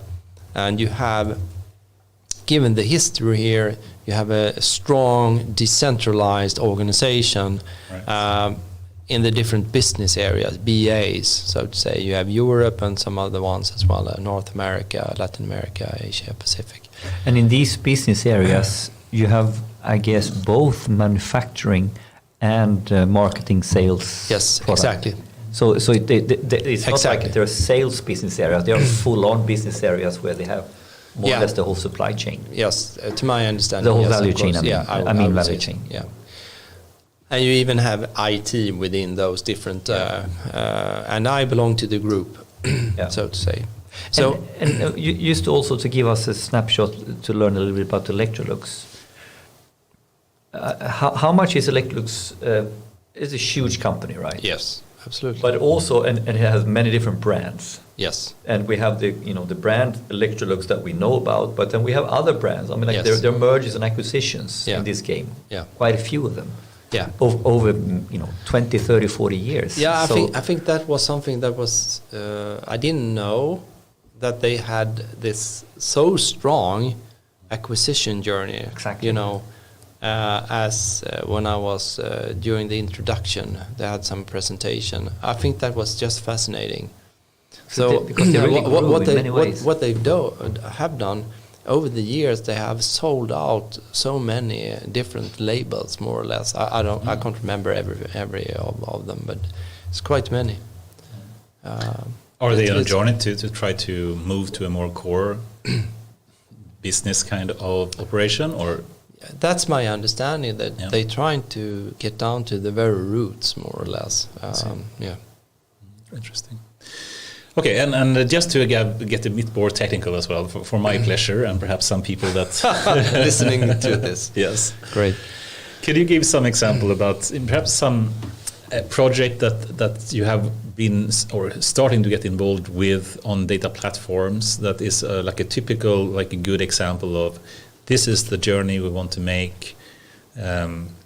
If it involves some project from manufacturing or sales or finance or HR or whatever it is, do you have some highlights, some example that you could mention? But the thing is that, I have only been there for like 9 weeks or so, and what I've done mostly during this period is that to bring more structure in way of working within the organization. Yes. Of course, I receive a lot of mails, from different projects, initiatives in the different domains. But honestly, I not been involved very deeply in specific projects. There has been some conversations with projects in Latin America, for instance, where they are working with supply chain activities, and some of my employees has been helping out, so to say. But it's more to bring the structure in place, put the structure in place and organization, and make it clearer how to interact with different parts of the organization. So what we've done is that I had one consultant and one employee to develop a pre-technical assessment to understand, okay, what has happened with the actual platform since launch. And that has given at least me and some other colleagues good insight on what we need to address. Right. If you put it like the next version will be a 3.0 or whatever you want to call it, so we need to address some things, but we also need to add a number of different enhancements to the actual platform. And just to be concrete on the tech stack here, because you mentioned the I guess Azure data lake that you base it on, right? And you build layers on top of that, or how does it work? I would, just to keep it quite simple, you have two parts of it. You have a data lake part, and you have a data warehouse, or I would call it more independent data marts using Synapse. And then and that's an Azure service. As a Azure service. Yes, exactly, correct. And then as I would say, there is a history with Click and some other tools, but most of what has been used against this Generation 2 platform is Power BI. Right. Okay. But there's so many angles to explore how you frame the boundaries of a data platform. So I just want to, and I just want to hear your opinions how we do this. And let me frame it from the context that I know a little bit more now, which is in Scania. So here we of course have a long journey where we have been on using one of the big cloud providers, several of them, by the way. But the interesting topic here is a little bit like, so we have sort of one part of the platform which is very much centered on the sensor data and the data around the truck, right? So here is very much AWS oriented, yada yada yada, maybe a little bit of Snowflake. Then we have other parts which has been the traditional sort of finance space, the enterprise data warehouse, which is actually still on-prem EDV, Oracle, blah, blah, blah. I understand what you mean with the dark. and what's the trajectory to bring that to cloud? And then we have what is called operational streaming analytics. So the whole platform around event-driven approaches. Yeah. And then we have sort of what we had was the on-prem data lake that is then moving into cloud approaches, maybe OLAP. So here we now have in Scania, if I put the broadest frame around what is Scania data platform 3.0, then we are sort of taking what's the environment where we build microservices, what's the environment where we have our API marketplace.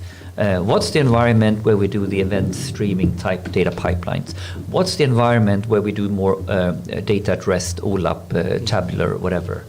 It's huge, right? And all of a sudden it's like we're starting to understand, I'm really been pushing the discussion of platform of platforms. So really highlighting that, well, SAP is actually a platform in itself, how we deal with SAP. And here we have Dynamics, finance and CRM. And here we have now what we can do in the cloud, the big cloud providers, which is huge, right? Because I can now run SAP infra service on Amazon if I want to. So what constitutes technically the frame of the platform? We can have this conversation with a very pure BI perspective. We can have it, as I bet you if I ask Spotify how they define platform is quite different, right? Yes, yeah. So I don't have an answer. I'm just reflecting. I would kind of focus again on the business value I think Perfect. the platform should enable access to business value. Yeah. I like Period. it. And then from here, you can derive, well, we're going to need integrations, we're going to need APIs, we're Yes. going to need data warehousing, we're going to need data pipelines, we're going to need event streams. Exactly. And then basically the platform grows based on that. Yes. Okay, I like And let's soon move into failure discussions. But once again, sorry. But I just like to mention some of the words you were using before when describing the platform, which was, for one, the lakehouse architecture. Yeah. Secondly, that you had some kind of federator approach to it. Yes. Can you just briefly, and then moving to failure, Yeah. speak a bit more? What do you mean with?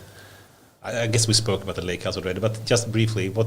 Yeah, I would say, just to explain, this is something I could do for my dad or mother or something like that. So the data lakehouse approach is kind of using delta tables, and that's really awesome when it comes to advanced analytics. And then Spark on top of that, or what's? No, and wait. So, what does that really mean? What's the advantage with delta tables? And I guess if you have an Apple, you might have Time Machine, the backup system. Do you know how it works? Yeah. Yeah. It means that you can browse back and forward. You can rewind and you can go forward in time to find the right backup of things. Okay? And this is very important when it comes to advanced analytics, because then you can understand why things change when you set up your model. Correct me? Yeah. Yeah. Absolutely. Yeah. So we are heavy users of Databricks when it comes to our platform. And what was the second question? Okay, but let me try to summarize a bit. So you are using the Databricks public cloud as well, or are you using it on Azure? Because they have an integration. On Azure. Yes, because they have an integration, Yes, right? So exactly. Databricks has an Azure Yes, integration. exactly, yeah. You're using that, To my and understanding, underneath yes. they have the data tables, which Yes, is exactly. the Databricks Yeah. invention that is bringing together both the data lake and data warehouse Yes, functionality yeah. into a single system. And it's nice. And I awesome. I think it's great. Yeah, I think it's the future as well. It's obvious. Future proof. Then federated as well. Can you just elaborate a bit more? What do you mean with that? Federated approach means really that, given the organizational structure at Electrolux, it's very important to give everybody the access to the platform itself. So you have a business area Europe, for instance. They are onboarding this data platform, and they start developing their stuff according to the frameworks and standards that has been set up. It's not complete in any way, but that's what I mean by federated. So it's like you enable the platform to be used for consumption of cloud resources for different developers, so to say. Could we even argue for one topic that we use a lot here, which is hub and spoke, saying that you do have a centralized hub, saying these are the general principles, these are the basic technologies, these are the services you use on Azure, etc., from a hub point of view, but then you have a large number of spokes in a federated way that are enabled to use that in their customized way or their preferred way. Yeah, I fully understand what you're talking about. The only way I've spoken about hub and spoke is when you have a data warehouse and the spokes are more the different data marts, more or less. Yeah. But in a way, you can apply the same way of thinking in this case as well. So you would say the hub in this case would be the data lake where you can ingest everything. Right. And then you have the possibility to spoke this out to the different whatever it is, data marts or data warehouses. I have one analogy. Let me test it on you if you think it's correct. Sometimes when I try to explain federation, I think in the similar vein as you are doing. I haven't used hub and spoke because that has been confusing, and ultimately the spoke has been a little bit like I pre-populate the cube even into a data set in Power BI, and then the spoke can use that, but they can't really use the resources beneath me. And you're talking about something different. What I have used is the analogy of the hotel. Mm-hmm. So basically, interesting. Yeah. So the analogy. So we're building a big hotel right now, and someone is putting up the infrastructure, how the whole hotel is working, and then one part, some domains, or some has responsibility for what happens in the hotel reception, in the hotel lobby. Here we have data and we have models that is sort of can be used for all. Then we have other parts of the organization that we need to help them get the hotel room. And within that hotel room, it's easy for them to sort of get access and sort of bring the newspaper from the lobby up to the hotel room. But on the other hand, I don't necessarily want the dirty underwear in the hotel room to end up in the lobby. So I've been trying to make this rhetoric where basically, you know what, do you want a lot of small cottages everywhere and you want to you really want to build it yourself? Or, you know, or could we build a hotel and help you decorate the hotel room, and then you can have some stuff in this way? Yeah. You see what I mean? Like, so federation in a way that sort of, how do we explain that we want people to move into the platform, but we recognize that they need to have some autonomy somewhere without, you know, crashing, without dirty underwear in the lobby. Yeah. What do you think about that analogy? No, I something else came up in my mind. Do you want to hear it? Yes, I want to hear it. So I had a friend of mine, and he was on a business trip abroad, and he was, of course, he was sleeping at a hotel, and for some reason, you know, he was sleeping nude. So in this bed, and you know, in the middle of the night, he woke up and he was like a little bit confused because he didn't know doors and the layout of this room, of course. And he was super tired, and he went up there and he just opened that door, and you know, he wanted to take that leak very bad, I guess. But he walked out. But he opened the door and closed the door to the actual room. So he was standing there, completely undressed, trying to get the attention in the right way. This is like a true movie. Yeah, I know, but it's very true. Yeah, sorry for crashing your analogy. Oh yeah. But I mean, like, how to explain federation, right? Yeah, so that is what you get if you don't get federated. You get the naked guy coming. Yeah. Exactly. And you know, federation Thanks means we need to have we need to have practices and common sense how we use the hotel, right? Otherwise, you get a naked guy in the lobby. I kind of see that kind of heading coming up, you know. If you don't get federated, you get nude. While you were talking, I was like, this is a good way. This is a good CTA. I think we can use this. My marketing brain is just like... Yeah, not a T-shirt. Naked experience or federate experience? What do you prefer? Federate or get naked? Yes. Love it. That's funny. Okay, we've been procrastinating, I think, that one topic very long now, and let's try to move into it. And I'm not really sure how to open that topic properly. You had your chance. I know, you had a great opening for it. But I get it's related to failure in some way. Yeah. And I let you get more into it, but you have so much experience from different companies, and I think if we can speak about failures in a good way, I think it's one of the most educational learnings you can make. So if we can speak about that in a good sense, it's very good. So with that, I just give it to you, Jens. Catching it just like that. Failure. I didn't know how to phrase it or frame it. But I think you had a framing yourself in your head.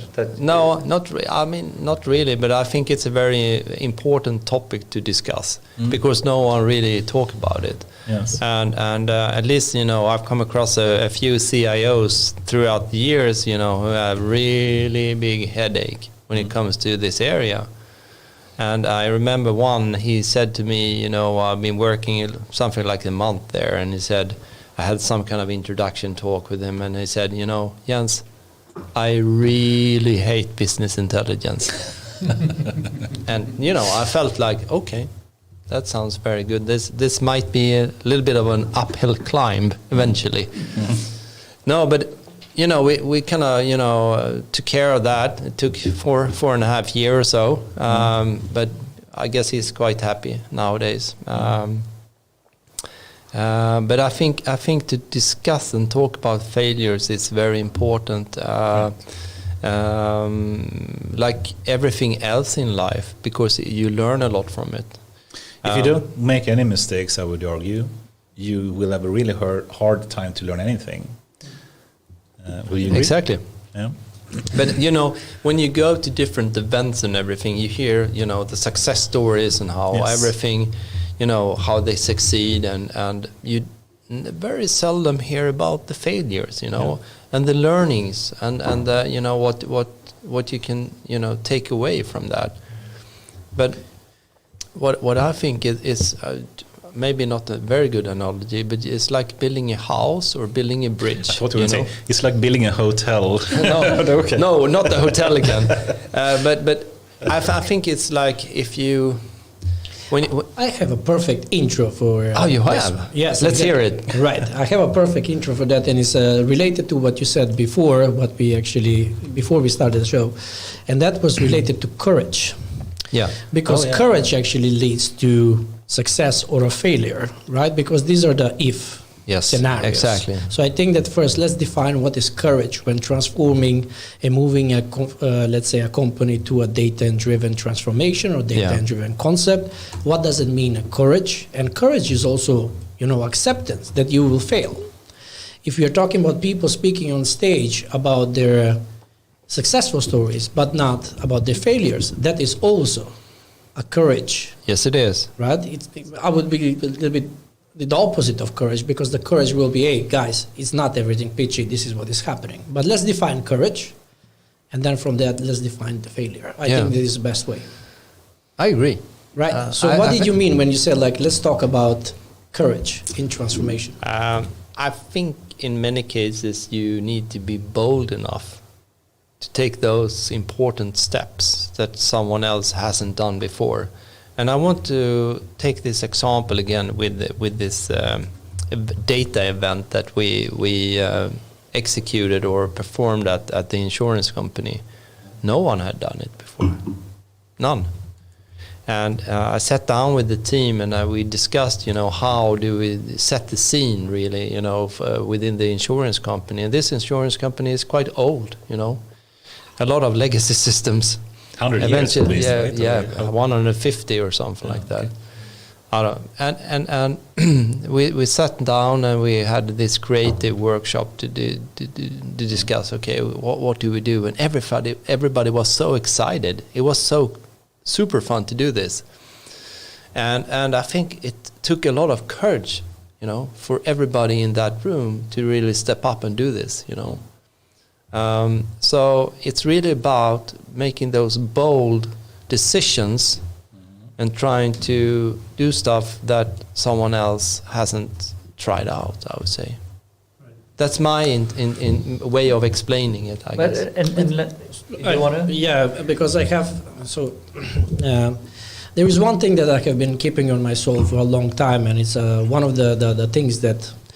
So I went to this data hike with Itera organized during the weekend, and it was fantastic. It was 10 of us. It was beautiful. It was a range of people working from enterprises and startup companies and etc. Some data scientists, some heads of AI.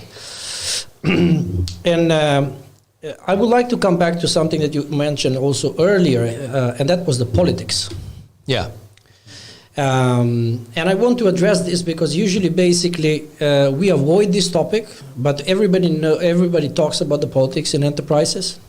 But the politics in enterprises is also a hinder when it comes to innovation, because if you want to have a courage, that means that you need to be courageous enough to go against the current, which is the organizational structure and the organizational people, organizational people saying like, okay, if I do this, I might get bad report. Yeah, you're right. So I think that there is a lot to be discussed only on this topic, because there is a huge amount of people in the middle management that are furious that they are willing to make the change, but somebody above, because he's playing the politics, is not allowing them to actually be courageous.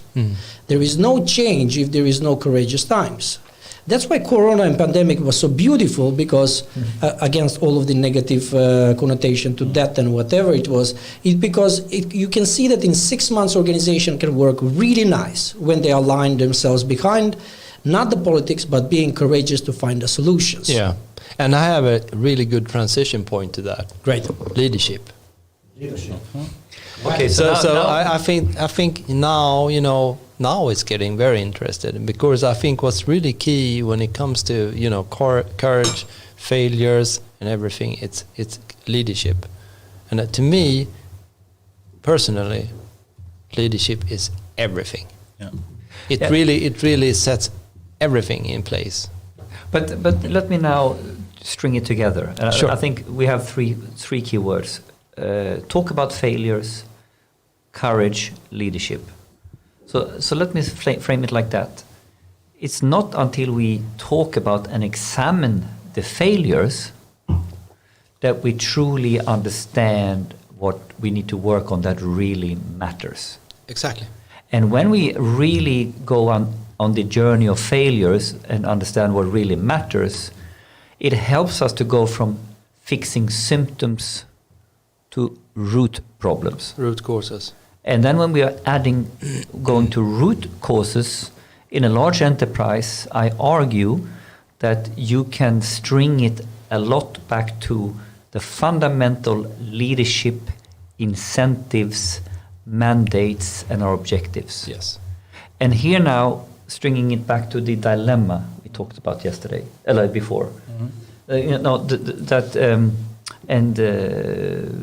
have this very clear in my head now, because this was what I was exploring in the last little booklet I wrote, the enterprise dilemma. So this dilemma that we are talking about, that it truly exists, it's in many different dimensions. It's this sort of maximizing the cash flow of what we have today until that we know it's going to be obsolete for future cash flows, maximizing the value now to what is future values, maximizing instant rewards to scalability, maximizing, et cetera, et cetera, et cetera. And all this then boils down to, fundamentally, when we have gone the whole journey, why we need leadership in the end is that someone needs to wake up to, okay, there might be a fundamental different incentive game here. There might be we need to cut the organization in a different way. We need to refocus from economies of scale to economies of learning, or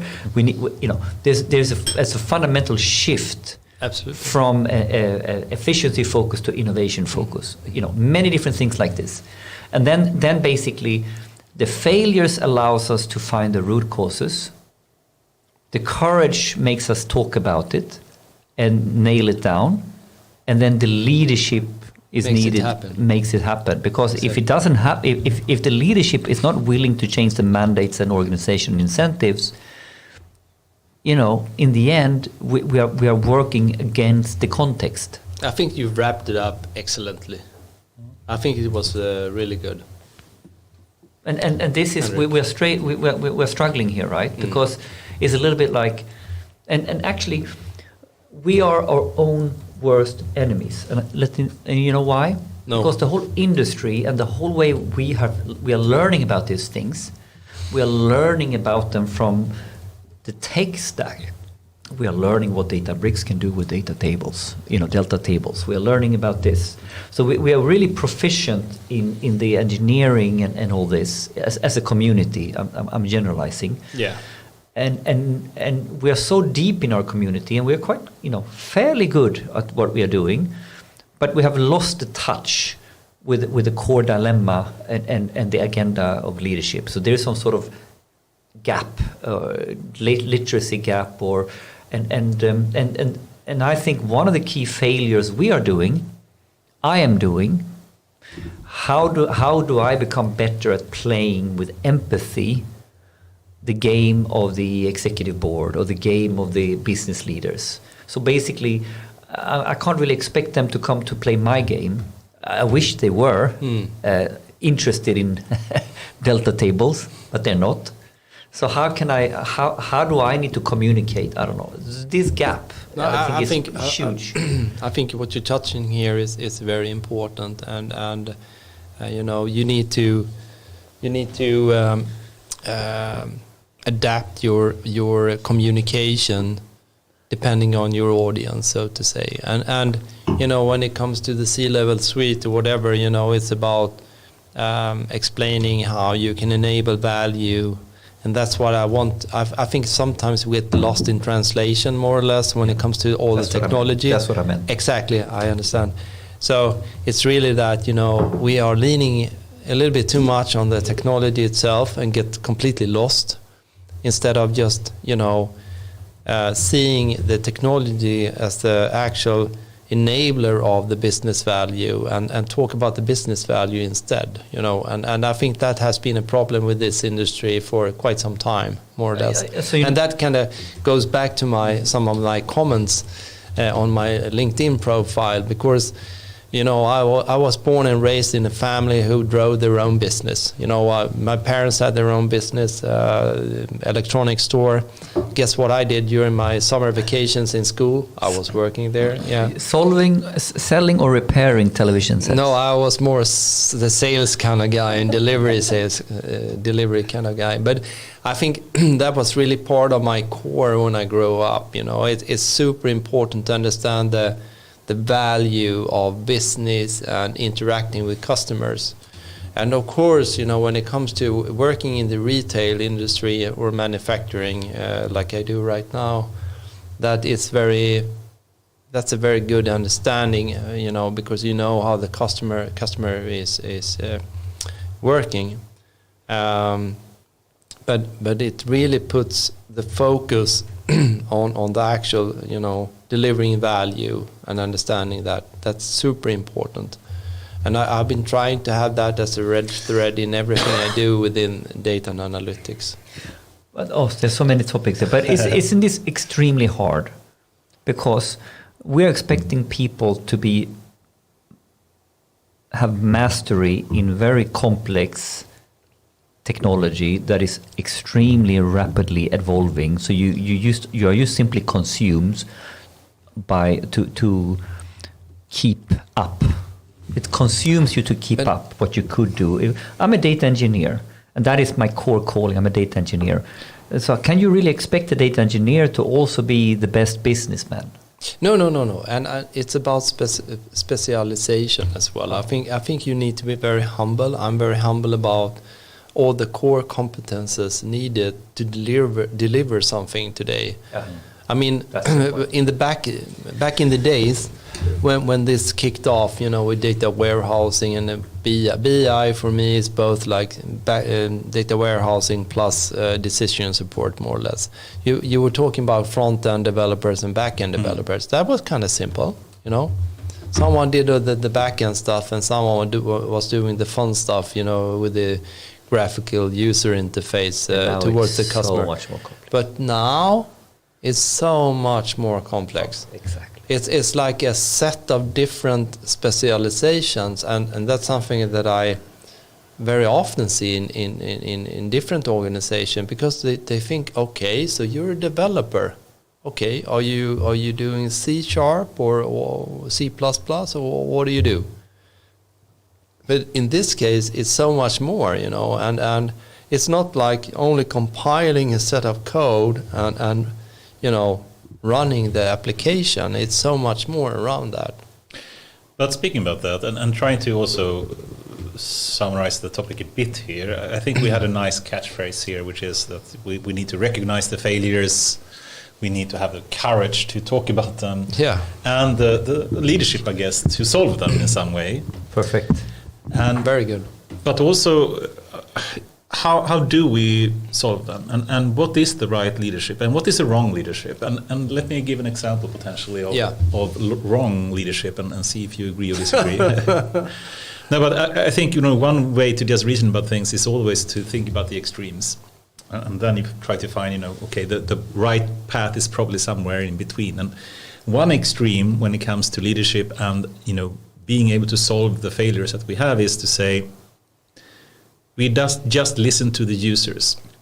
to find the proper business value, perhaps of a product that we're developing at Electrolux, or we try to talk to the domain experts of how to do the finances or the supply chain or the manufacturing or whatever. But you listen to the domain experts or the users and find that side of the story, and they can say, I think this micro oven is horrible because I have to press this button twice and I just want to press it once. I don't know. I'm just doing some extreme example here. So that's just listening to one side of the story. They're experts in how things are being used. Today. Then you have the other extreme, which is the tech expert. The tech expert know exactly how the data lakes or data tables works, how Databricks works, how Azure's Synapse works. They know how AI works. They know how to build the data pipelines, but they don't really know the business value. They don't really know the domain needs, so to speak, of whatever product or service you're building.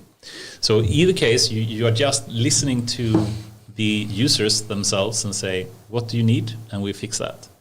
In the other sense, you're just listening to the tech expert and say, what do you think we should do? And you have a tech-driven approach to what you want to build. I would argue that both of those extremes are wrong. I agree as well. I think it's quite simple. Yes. Just put them both in a blender. In an Electrolux blender, of course. Yes, of course. Electrolux, go Electrolux. No, of course, using an Electrolux blender to blend that up. I mean, I think it is super important to use with the cross-functional teams. Yes. I think it's all about bringing the business together with the tech people. So I'm trying to wrap it up to the leadership encourage kind of thing as well. But I would say what I've seen, I'm trying to go back a little bit, in regards of failures. I think it's about, if you really know how to do something, it's about competence, and you have done it a number of times, and you know what really fails and what really works. The analogy would be eventually when you build a bridge, it's somewhat complex. You need to understand the architecture, the blueprint. You need to do a lot of calculations and stuff like that to understand how much pressure it's going to be, and the workload and stuff. But if you've done that a number of times, you know really how to build a bridge. And I think competence is really key, and you can't really underestimate that. And that's risk mitigation. Because if you have built up that, because everybody who has been working for a long time, they have done the mistakes. They have earned their share, more or less, when it comes to understanding what works or not. But also, that is not sufficient. You really need to have someone that can lead and understand that and execute that in the right direction and communicate that. So now I think nowadays it's more about, when you are a leader, it's more or less required, that you have a somewhat understanding about the actual domain that you're driving. That's my point. I'm going to go out on a limb here, and I'm going to try to latch on to what Anders said, because and what you said with the cross-functional team, and because I think this is part of why we fail, and part of what change in leadership we need. So we are coming from a paradigm where we have sort of driven, we are business functions over here and we are IT over here. And that has kind of served us well when we had business applications that we bought off the shelf. Yes. And this is a huge difference, I would argue, if I take a Spotify, which is actually a software engineering company at heart, versus an enterprise, which is a business application-oriented technology stack. And here we now have a situation that it won't fly with data and AI. Actually, the future of data platform drives more closer to software engineering than business application thinking. So here now we have the change that we need those to work together. They need to have a common lingo. They need, and I have failed several times with this. And the classic is that you're trying to, we should work as a team. But even if you draw the perfect process, it looks like they're working as a team on paper. But then you scratch the surface. How did we come up to a result? Oh, the business guys were sitting in one room, in one workshop, and then they flipped it to the technicians later down the track who looked at what they could do. Yeah. And in reality, that's not what I wanted, because people misunderstand it and say, we need to do a business framing of the problem. So we let the business do that. And then in the same process, we let the technicians solve it. No. I wanted the technology perspective and the business perspective on the business framing. Exactly. And then when we come to solution, I wanted the business framing and the technology framing on the solution. And here all of a sudden, if you don't really go down granular on the cross-functional team mechanics, you miss this, right? I've drawn up a beautiful process. I did this and fucked it up.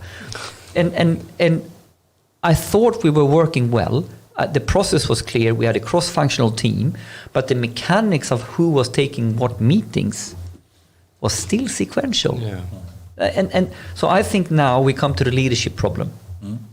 That one of the changes in leadership now that we now need to step up to is we need to be ready to lead cross-functional teams. And it is quite different to lead as having the mastery and experience in one discipline and lead a discipline team, to now I'm going to be humble enough to lead a cross-disciplinary team where I might be T-shaped and have maybe some mastery, but I'm way out of my depth on other dimensions. You're right. I think this is a different leadership. It is. This is one topic, right? It's very good. And then I think another part of this leadership problem is that we don't always have these natural arenas where these cross-functional teams can work. So we need to create the product team. We need to create the organization or the projects, or we need to do something where we can make this safe cross-functional work happen. Exactly. And if the leaders don't have that, they don't understand that this is the real problem. We're not working on the real problem in my way. So I think that simple argument you're doing is quite profound, Anders, because I think it starts here. Because if you start solving that team will be starting to put the right requirements on the platform, and it will flow from here just in time. But I think this is one of the biggest problems, that we are not really solving that. Right. I don't know, am I too much? No, I think completely agree. And I'm so tempted to go more into what is really good leadership. Yeah. Let's go then. And bad leadership. Should we do that? Yeah, I like it. Yeah, It's a I think so topic. too. I think so too. I think it's a It's a good go topic. ahead, Anders. Yeah, because I was thinking, we need to go more philosophical and long term here, but what else? Let's be improvised here and just continue this discussion and move then into. Let me see if I can find a framing here, and I would argue, for one, there is a difference between being a boss and being a good leader. Yes, absolutely. And you can be an informal leader that is really helping a whole team or a large piece of or part of an organization to really move forward in a good way. You're being like a mentor, or you have a leadership skill that is really helping not only yourself but so many others. And then you have the whole dimension between being micromanaging people and saying, I know I'm the expert, you should do this, versus trying to have more of a coaching attitude and trying to bring out the solution from people. And I think also in this case, both extremes are potentially bad. But so having these type of, thinkings, for one, is it necessarily the boss from a line management point of view that should be the leader? Should you promote other people to be a leader? How can you be a good leader so that you are not micromanaging people and still making the whole team provide the values? That's a very fluffy kind of framing, but do you have any thoughts about this? Of course I do. How do you promote good leadership in Electrolux or in general, I would say. I would say, first of all, I would make a clear distinction between being a manager and a leader. Yes. Maybe manager is more what you're referring to as being a boss. Yes, that's what I mean. The boss is more the person who is micromanaging everybody to atomic level, more or less. Yes. And I think that is very counterproductive. I think it kills everything when it comes to innovation. I think it's I don't know. I can't really relate to that leadership style. So I'm more in the other end, more or less. It's really about empowering the different co-workers to let go of their capacity. And I think in my own leadership style, it's all about to eliminate hinders, or how do you say, like obstacles or something like that. To be a service organization, to chop down the trees in their way, more or less, to make them do their stuff, more or less. Let me challenge it. Okay. I agree in all you said, but let me challenge this just because it's fun, or just to bring in another angle. And I'm not going to challenge it directly. But when we are leading, we're not micromanaging. But what can we expect from a leader in terms of vision and shaping? I think that's really, really important. And now I'm coming back to the strategy and making it clear, setting the goals for everybody. Depending on the organization, the setup, of course. But if I can choose myself, I would, use that strategy as the guiding star, to create an understanding for everybody where we're going, And as discussed before, the line is not straight. It might be a crooked road line. But I think it's very important to at least give a storytelling about the vision, so everybody can understand. Okay, we want to reach that, whatever it is, and it should be contaminating everybody who's part of that organization, and saying that, I'm part of this, I really understand this is the way we go, and what I do every day is a little bit chunk of that's going to contribute to doing that. Yeah, but so what you're saying now, I think this is really important, because as a leader, you have an obligation, or it comes with the territory, if you want to really call yourself a leader, that you have vision and shaping power. Now, how you do it, if you are the sole visionary and you can articulate it yourself, or if you know how to facilitate a group to come up with a vision, doesn't matter. As long as the group around the leader, you find a vision and clarity, and that contaminates, this is great.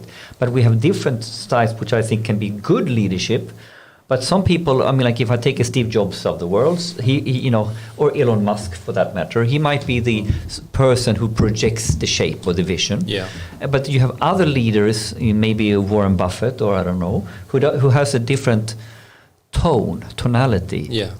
He will achieve the vision equally. Yeah, of course. But his mechanics to get there is different. Yeah, equally successful, even more successful. So I think you can be a leader as long as you understand that with leadership comes vision. Yes. And you need to provide that, and you need to put that on paper. How you get there, depending on your personality and your competencies. Exactly. Yeah. Many gameplays. Yeah.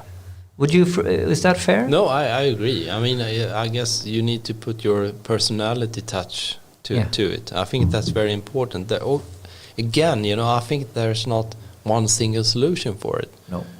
So you need to choose the path that's right for you, I guess. But leadership is important, right? Because if no one is taking, if no one is shaping, if no one is putting the direction down, it's really and saying we need to go right now. We've gone left before, but this time we need to go left, and this is the vision why. Yeah. Someone needs to do that. Absolutely. Right? Yes. Is that leadership? Is it part of leadership or not? No, I'm just trying to recognize if we are saying a lot of platitudes here or not. And of course, we are. Yes, and that's my platitude alert is ringing a bit in my head. But of course, I agree, yes. So then if we try to Can you take it out of the platitude? Because I think we're saying the right stuff now. Yes, but can we take it out of the platitude alert? Because I think you're right on that too. Could you help us summarize it, that it takes it? I don't think so, but I can try. No, but I think one of the best leaders is someone that actually can bring the best out of people. Exactly.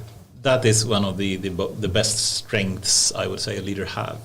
But they also need to be able to form a vision, as you say, that they need to do that and phrase that in a way that empowers people, that gives people the will to persevere all the failures that they're going to see when trying to do so, and steering this crooked road ahead to some kind of vision that you are seeing.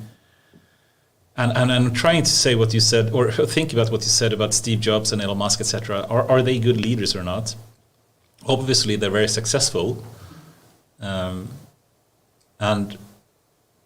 that's why it's not obviously so easy sometimes. They're humans also. They're leaders that have been successful, but they're also humans with human flaws, and very big flaws, by the way. I would say even like this. What I'm saying sometimes is it's easy to say we should be coaching leaders. We should not be micromanaging things. We should only be, bring out the best of people. It sounds awesome, and I truly believe that's the right thing to do. But looking at some of the top leaders in the world, that's not really necessarily how they have done it, right? I think there are some examples like Larry Page and Sergey Brin, etc., and Google, etc. But they also had very, very strong knowledge, domain expertise, tech expertise, and I think all of them had tech expertise, which potentially was very important, right? That's my kind of dilemma here. I see, for one, you want to be the good coaching leader, but then at the same time you may need to have. But you know what I would argue is the common denominator between Elon Musk, Steve Jobs, Larry, and so forth. They at some point in their careers, in their companies, they've had super strong visions of how things should be. And to some degree, they actually represent where you also almost get a personal cult happening. Yeah. And we have other leaders who's not leading as a cult, as around their persona, so to speak. But and maybe you don't need that, but you need something. You need a very strong vision that you, because if it's not strong enough and clear enough, you can't dissect it. No, it just falls apart, right? And somehow leadership needs to provide that. And it seems now that it has. I mean, like Jeff Bezos, come on, right? Yeah, he's an asshole, right? Yeah. But he has a vision and laser focus on that vision, right? I think there are, more, I shouldn't say good examples because it is a wrong adjective to wear, but I think people like Larry Page and Sergey Brin, the Google founders, and Larry Ellison. Sorry, what? Larry. Ellison was the Oracle. I'm not sure if he's in the same league there, but okay, I think Satya Nadella, I think, actually... Satya is maybe the most humane leader of them all. Yeah, and very different from these previous CEOs of Microsoft. Satya, he's the hero. He's maybe the real hero. For me, I think he's a really good role model of that. Can we think about, what is the best role model of a leader that we can think of today? I think Satya is one of the top. I would agree. I would agree. Because the other ones, they have a leadership around a personal cult. Yeah. Very strongly, right? Let's go to some historical persons. Was Churchill a good leader? Oof. What do we know about history? I mean, I think it was very strong, right? Almost like a personal cult more than anything. I really don't know. He made a lot of wine-liners, and he also liked vodka a lot, but I'm not sure if that's... It's actually champagne. Was it champagne? Oh, sorry. No, but maybe that's a bad... because that's something so completely different. And you cannot judge... we cannot put him in the same bucket because he was a leader during what is called... Exactly. During wartime. As soon as the war was over, he was gone. Yeah. So because he had like a strong foot and he was very... political, but that doesn't. I think that is very hard to actually to there is a both place for a manager and both place, or a boss and both place for a leader. And I believe we discussed this earlier. So, for example, some function they need a manager, So a leader can be a leader of managers, Yeah. right? Absolutely. Because if you look at the chain of command in army, you have the general. His job is to basically make decision on a macro level based on the information that he gets on the field. Now on the field, you will have the managers who will actually make sure that the information is gathered. Yeah. Those are the guys that will basically say to these people, you need to go now through this bridge and you need to conquer. But there is 5 Panzer division of, I don't know, Nazis or whatever it's going to be. So he needs to send them basically to that in order for them to get that intel. But the general doesn't see that. He only needs the information by tomorrow because he wants to make a bigger changes. So I think it's unfair to say that basically there should be one type of a leader because depending on where you are. Yeah. I think it's fair. And the way, what kind of situation and where the organization are eventually as well. But I think what we're trying to aim at here is really, old way of managing, and you can also add another dimension, and that's the culture, a dimension to it as well. Yeah, so interesting topic. I wish we had a super simple answer to everything here, but it's certainly not. No. Yeah.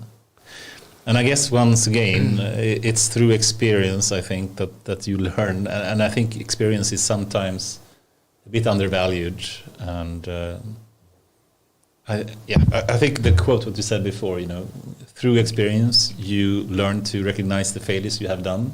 Hopefully, you also learn how to have the courage to speak about them and to properly recognize them, and then hopefully you gain the leadership to be able to solve them together with other people. Not solve them yourself potentially, but through other people, being able to solve the challenges and failures that you do recognize through having courage. Yeah. Right. Yeah.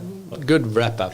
I think that is the sort of 3-liner t-shirt. 3-liner t-shirt. Yeah. Should we end with perhaps like a final, more long-term philosophical kind of topic? At least one. At least one. At least one. We can take a couple after. Sure. And I'll let you choose, Jens. And then I'll speak. I'll name a couple of them, and then you can choose which one you think is most interesting for you to just elaborate a bit more on. The first one is too boring. I skip that. Okay, so one topic we have spoken a bit about a lot here is the so-called AI divide, and then we can see that the big tech giants, they're driving away in extreme scale, and they are expanding in more or less an exponential rate. And you have the big companies in US and China that are now the most valuable companies in the world throughout any sector. And I think, Electrolux being not a tech company from start perhaps, but they of course are making a big transformation now to becoming increasingly tech organization, right? Or to some extent, at least what I know so far. Yeah. Are you then, the question, if we move into this question, would be, what do you think about the big tech giants in general? Are they a danger to the society at large, or Electrolux specifically? That could be one topic to explore. Yeah. And another topic then could be what we spoke about, the singularity, saying, if we actually are seeing an increased development, exponential development in being able to have intelligence through using data, like we're seeing with the large language models, etc., that are being able to even explain jokes.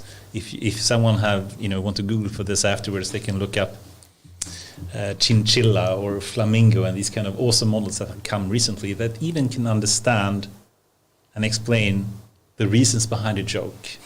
That I think is one of the most difficult things that requires a huge amount of intelligence and knowledge, and this is just amazing. Are you then, Jens, afraid about a point in time where someone does a mistake, someone unleash AI, perhaps in warfare, perhaps on the stock market, perhaps in manufacturing, perhaps in some kind of product, a micro oven that goes bananas and just says, no, you're not going to eat this hamburger now. Anyway, you lose control in some way. I understand. That could be one topic. And perhaps the final one is more, are you an optimist in that we are able to control this, or if we as humans are sufficiently in control that you think that in 10, 15 years, the world will be a much better place where we have learned to live in harmony with data and AI, so that we simply have a much higher welfare and beautiful society? That could be the last one. Take optimist or not. Yeah. I think there's very interesting topics. May I pick two? Okay. Sure. Okay. No, but I'll probably keep it shorter. First of all, I would like to start with singularity. Yes. The first thing that kind of crosses my mind, when you gave your wrap up, it's war games. Yes, I remember that. Yeah. Also movie. So I think I can't remember the year, but it maybe 1980s. So 80s, yeah, something 80s like that. Probably 80s. But I think there was a guy there. He had named Falcon, and there was the NORD system and everything. But I think this singularity thing has been around for many years. Yeah, I would say, even, I would say so. Even from the time when the computers. 83 apparently. Yeah, or 83. Yeah. In fact, so it's been around ever since the computer saw its dawn. I would say, yes. Even close to science fictions eventually. So, if it would happen, singularity could be. I mean, just as you say, the development within different models is super fast. But to some extent, I feel that someone needs to push the bottom. Mm. But it's. And we can pull the plug, you think? Yeah, more or less, I would say. Yeah. You need electricity to some extent. So I think that's a very interesting topic. In regards of AI divide, I think it's already happening. Yes. I think it's to some extent a little bit scary when you see the big firms, how they kind of consume AI tech talent and how this gap is getting bigger, I would say. It is, right? It is accelerating, right? Yeah. But is it a concern? Is it a problem?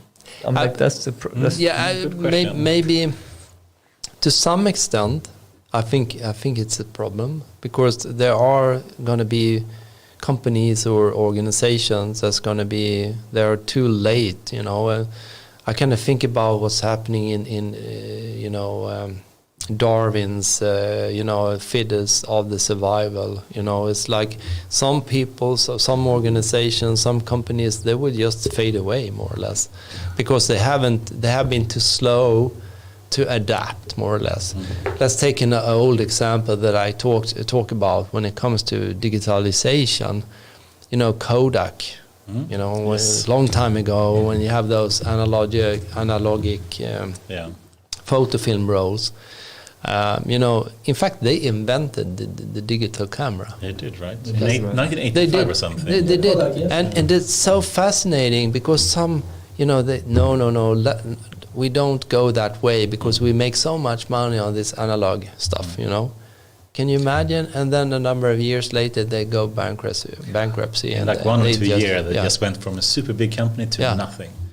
And I think that's so fascinating. There are some other examples as well. It's like Blockbusters in the US, the super big chain, a lot of great movies that you can rent. Mm-hmm. And now, when Netflix, eventually I think it was Netflix, when they entered the scene, overnight, more or less, everything just faded away. Mm. But I think this AI divide, why it's a concern, What's the problem with it? I can flip it. The benefit of if we start in that area is that really what they are doing and how they are driving tech innovation and research is actually fuel a whole ecosystem of startups or new business models coming up as an opportunity based on what you now can do in cloud and all that. So it has it's creating its own macros. That's the one benefit. But what I think is the two major problems. I mean, history teaches us that when you have an uneven distribution of power in terms of know-how, in terms of money, on a very, very few small percentage. So the problem is not that you have giants, right? The problem is that you have so few that is so far ahead of so many. And this leads to war. It leads to revolution. So this, and you can trace it back to the conflicts around oil. You can trace it back to all the way back in history. So when someone has all the power in one area, and that is on very, very few, it leads to dysfunctional, scary situations. This is one. The other spectrum of this is, if we understand that the innovation pressure is going up, and we all as society, companies, but also individuals, need to cope and adapt. I argue it must be much better for our society, for Sweden, if we are doing that on our own terms.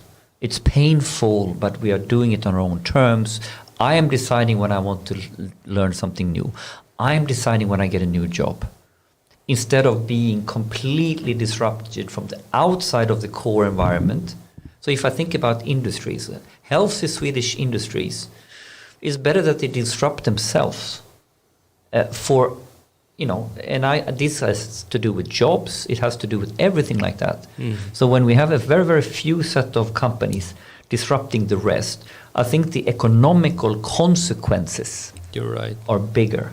Yeah. Rather than trying to make some scary, bold moves within an industry, and you will die because you made the wrong move.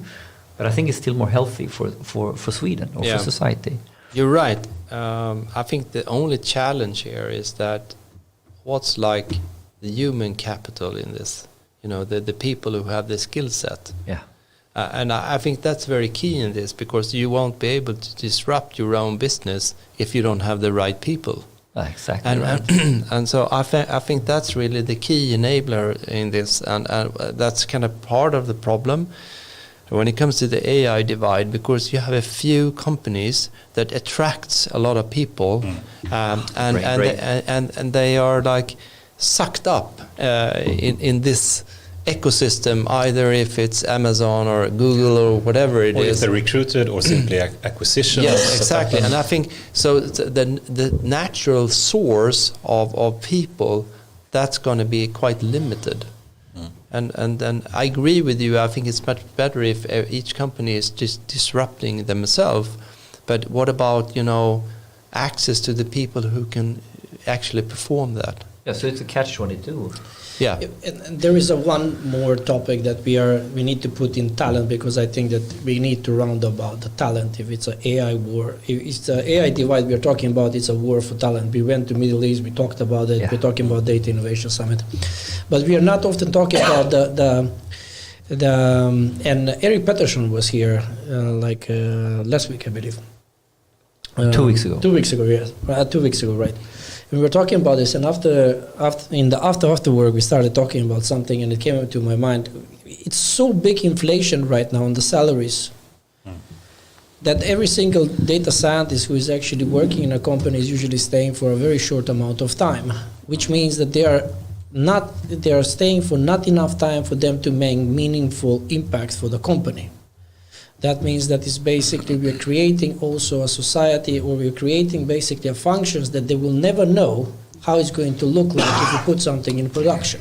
how it's going to look like when something is actually 10 years behind, right? Because everybody is learning only the first part. Let's do a POC, let's put it in a practice and see how it's going to work. And then you switch to the next one in 6 months. So I think this is also something that we need. And if in a bigger companies, because they have a bigger benefits, they will also stay there for a long time because the benefits are better for them. Yeah. Here, they're just basically jumping 6 months here, 6 months there. It's very rarely there are data scientists staying more than 2-3 years in a company. It's actually less than 1 year because headhunters are all the time and giving better offers. And I think this is something that also needs to be understood and discussed in a larger scope, because otherwise we have like a competence that is not in a long term being so successful in deploying things in production. And that is actually right now, MLOps people are the most important people this year. It was the data engineers last year. MLOps is the name of the title this year. And MLOps is people that have put something in production. How many of those do we have? Yeah, I think that's very interesting. Absolutely. But Anders, you was... For me, it's a very difficult problem. I think also, Henrik, you phrased it well when saying that it's not necessarily bad that tech giants are very successful. They are providing awesome services to the world. They are bringing jobs to the world. They are actually doing research in an extremely advanced way that is accelerating technology in a way that would not be anywhere near possible without them. They are doing a lot of good. So, and that can help the whole economy of certain parts of our world in a great way. Then the other more philosophical potential dilemma or problem with that is that when you have a concentration of power in this way, and perhaps, one person in particular now with Elon Musk, that is, he's extremely successful. He has been able to bring so many companies, and Tesla not the least, to an extreme valuation. And he is by far the most richest person in the world these days. And now he's also potentially going to own a big social network as well. Yeah, and Twitter. Yeah. And what does that mean? Even if he has the best intentions, he is a potentially benevolent dictator. I don't want to say the words in my mouth, but he potentially may be very benevolent, wanting the best of people in the world, and reducing our climate footprint and carbon footprint that we have, and making us multiplanetary and so forth. But it is a dangerous thing when the concentration of power goes to extreme, and it's going really fast. Yeah. This is actually concerning to me. And even if it's just being super successful, you can't really blame him or Tesla for No, that. but I mean, what I'm really pissed off about is not the tech giants. I'm pissed off with society at large sleepwalking. Yeah. I'm not really blaming them for doing something awesome. I'm blaming regulators, politicians, and large companies being fat and happy, and not understanding how far away. They don't understand how far away they are. Yeah. In these areas. I don't think you understand the power of data and AI, to be frank. I mean, being able to use technology to scale up things in a way that is extreme, and just what he's doing, as I said before, full self-driving and having self-driving cars, that's fun. I don't think that's the big thing that Elon Musk is doing with Tesla. I think what the level of automation that he's bringing to the factories that he's doing is going to put him in an extremely powerful position in a very long time ahead, because no one can compete in terms of the price of these cars going forward. No, you're right. I think you're absolutely right. But are we in the next 5 to 10 years, are we going to experience a flood of Kodak moments? Eventually. Oh yes. I need to end here, because I think that we are right now at a very crucial time where actually the entire VC-founded companies bubble is about to burst. Yes. Okay. So we have this conversation. I'm very, very, very interested to see what is going to happen this year. Yeah. So so here we have the maybe we need to frame if you're going to go there. I mean, like what in the news we've had a lot of discussions, like the big VCs have basically gone out and say, take care of your VC funds right now. Don't expect any more capital to your runways for the next year. The Klarna moment. The Klarna moment we can talk about now. And all of this is showing up that sort of, okay, now we're getting into maybe some more turbulent times, maybe economic recession, but something fundamental happened in the VC community. And what do we know what sparked it? Why did it come now? Is it some sort of economic recession around the corner that is sparking the bubble? Why is that whole VC?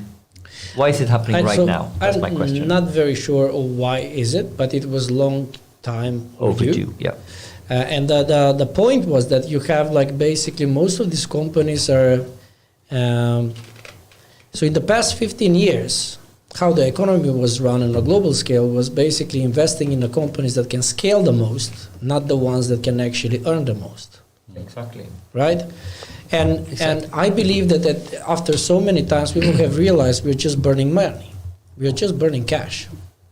And there is no end for it. And some people made money and some people not. It's like a Bitcoin. You made money when you basically put the 200 crowns and then now you made 200 million out of it. If you invest right now, probably people will comment on this and as well, but it's too late. You could have made the money when it was. And the game was there and now it's going to something else. I mean, you cannot invest for a company. Let's talk about the example. So we have in the event industry, we have a company that was valued 0, and then during 6 months during the pandemic, it was valued on $6.5 billion. $6.5 billion, right? The biggest event tech company in the world. Pandemic is over. What is that company worth now in terms of cash? 0. There is nothing there. So what did we do with the 6.5 billion? Can people still invest in that? How long can you invest in that? So I think this is basically what is coming. Like people started realizing, and because of the corona and now the inflation that we have, it's easy seeable where you need to cut costs.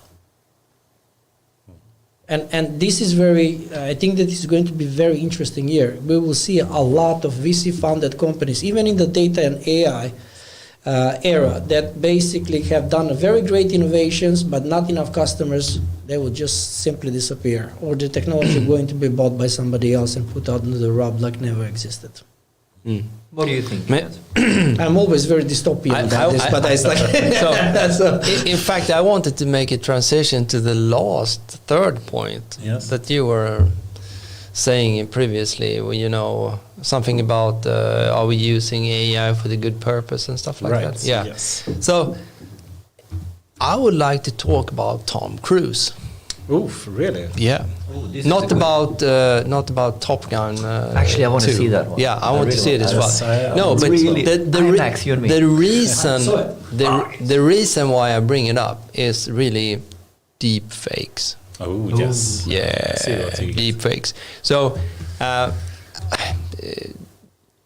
back to your question, Anders. I think there's a lot of things in motion right now, and I think some of them are fun, making a great animation of Tom Cruise. There are some awesome ones out there, and in fact the company behind that, Metaphysics, they started off their own company after that, and I can't remember the name, but there's a terminology now when it comes to virtual persons who doesn't exist, more or less. It's fascinating, and they're starting to develop like the ethics around that. So it's a little bit scary because you don't know if the person you are kind of watching on TV or whatever is just an AI person anymore. Some avatar in the metaverse. Yeah. Yes, exactly. Yeah. So check that out. It's very fascinating. On the topic Tom Cruise and misusing AI eventually. I actually seeing I watch a lot of podcasts on YouTube, etc. And you can see on YouTube this kind of YouTube shorts. It's like a minute or two small video clips, and I very, very frequently, like daily almost, get some kind of deep fake with Elon Musk saying, here is another Bitcoin competitor. If you just invent 10% on this, you get a 50% return. And it's often a rather poor deepfake. You can see the voice is not really... Yeah, exactly. The voice is not really syncing. But still, there is so much of it, and that will increase. And stop Googling Elon Musk. It's going to get yeah. How can you do that? It's not possible. But there was another deepfake in Tom Cruise, and that was positive. It was Val Kilmer. Yes, right. That's so true. he's basically he is not able to speak. Yeah. So they artificially made the voice. So he can be able to say at least 2 to 3 words, I think. So he had like throat cancer or something? Yeah, exactly. So he basically begged the director to be on that movie again. Yeah. And it was great. They made like a very big story around him when you see the movie. No spoilers. So there is no spoiler alert, but there is a scene, and you will find it when you see it. So basically, he's sick and he cannot speak, and they use the artificial intelligence actually to simulate his voice based on the previous movies that he has done. So speech synthesis from He was and that was fantastic. I think it was Iceman, or what was his name? Iceman. Right. Now is the movie out? Is the movie out already? Yeah, I think so. Oh my God, I missed it. Okay. Awesome. We have to try to wrap it up. It's been going far too long. This is the record. You're beating the record, Jens. Yeah. But that's a good final episode. Yes, Thank you it for is. this. Yeah. Jens, what's next in your life? What's happening coming weeks for you, privately, professionally?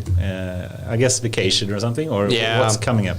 What's coming up, really, I'm looking forward to the summer break here, to spend time with family. You know, as I started off with, we have some plans, and that's more, top of mind right now. Of course, I hope to wrap everything up at work as well, to get the last bits and pieces in place for my organization, which is going to be quite important for the journey ahead, so to say. Yeah, please do help making sure Electrolux keeps ahead of the tech giants and makes another awesome Swedish company that will be leading in the future of data and AI. Absolutely. So, anyone that you would recommend to have on this podcast, someone that you would like to listen to for us to interrogate? Absolutely. I know a lot of people that would be candidates for sitting here with you guys, but I want to be a little bit equalized, so to say. So I'm going to bring up 2 names. First of all, I would like to Matilda Engdahl, which I hired for Axfood. In fact, she's still working there, but she's a manager for the analytics there. So I would like to have her sitting here with you guys. But also, I would like to recommend Dawn Sommer, someone I've learned to know a number of years ago. Like Dawn Sommer? Or? Dawn Sommer, yeah, that's right. So he has a background from Gartner, and now I guess he's working for Click. But he has extremely good knowledge about this business and this industry. But he's an awesome storyteller, and maybe if you're lucky enough, you might hear his story about what happened on Iceland. I won't say any more. That's a cliffhanger. No, he has a great story on analytics when it comes to Iceland and what they have done there. So I won't say any more. Oof, we would really have to get him on. He's on the top of the list. That's how you sell. I know Dan, so Dan, if you're listening, we're coming after you. We're coming after you. And Jens know we were chasing for 6 months. So it will happen. Sure. Jens, it's been a true pleasure to have you here. I'm looking forward to the after work now to continue speaking about all the amazing topics. And so thanks so much for coming here. And best of luck. It was great. It took a little bit too long time to get here, though. But better late than never. I think we're going for 250. So you felt the need to deliver. I like it. I do. Yeah. Thanks, guys. I appreciate it. Jens, so Thank much. you very much.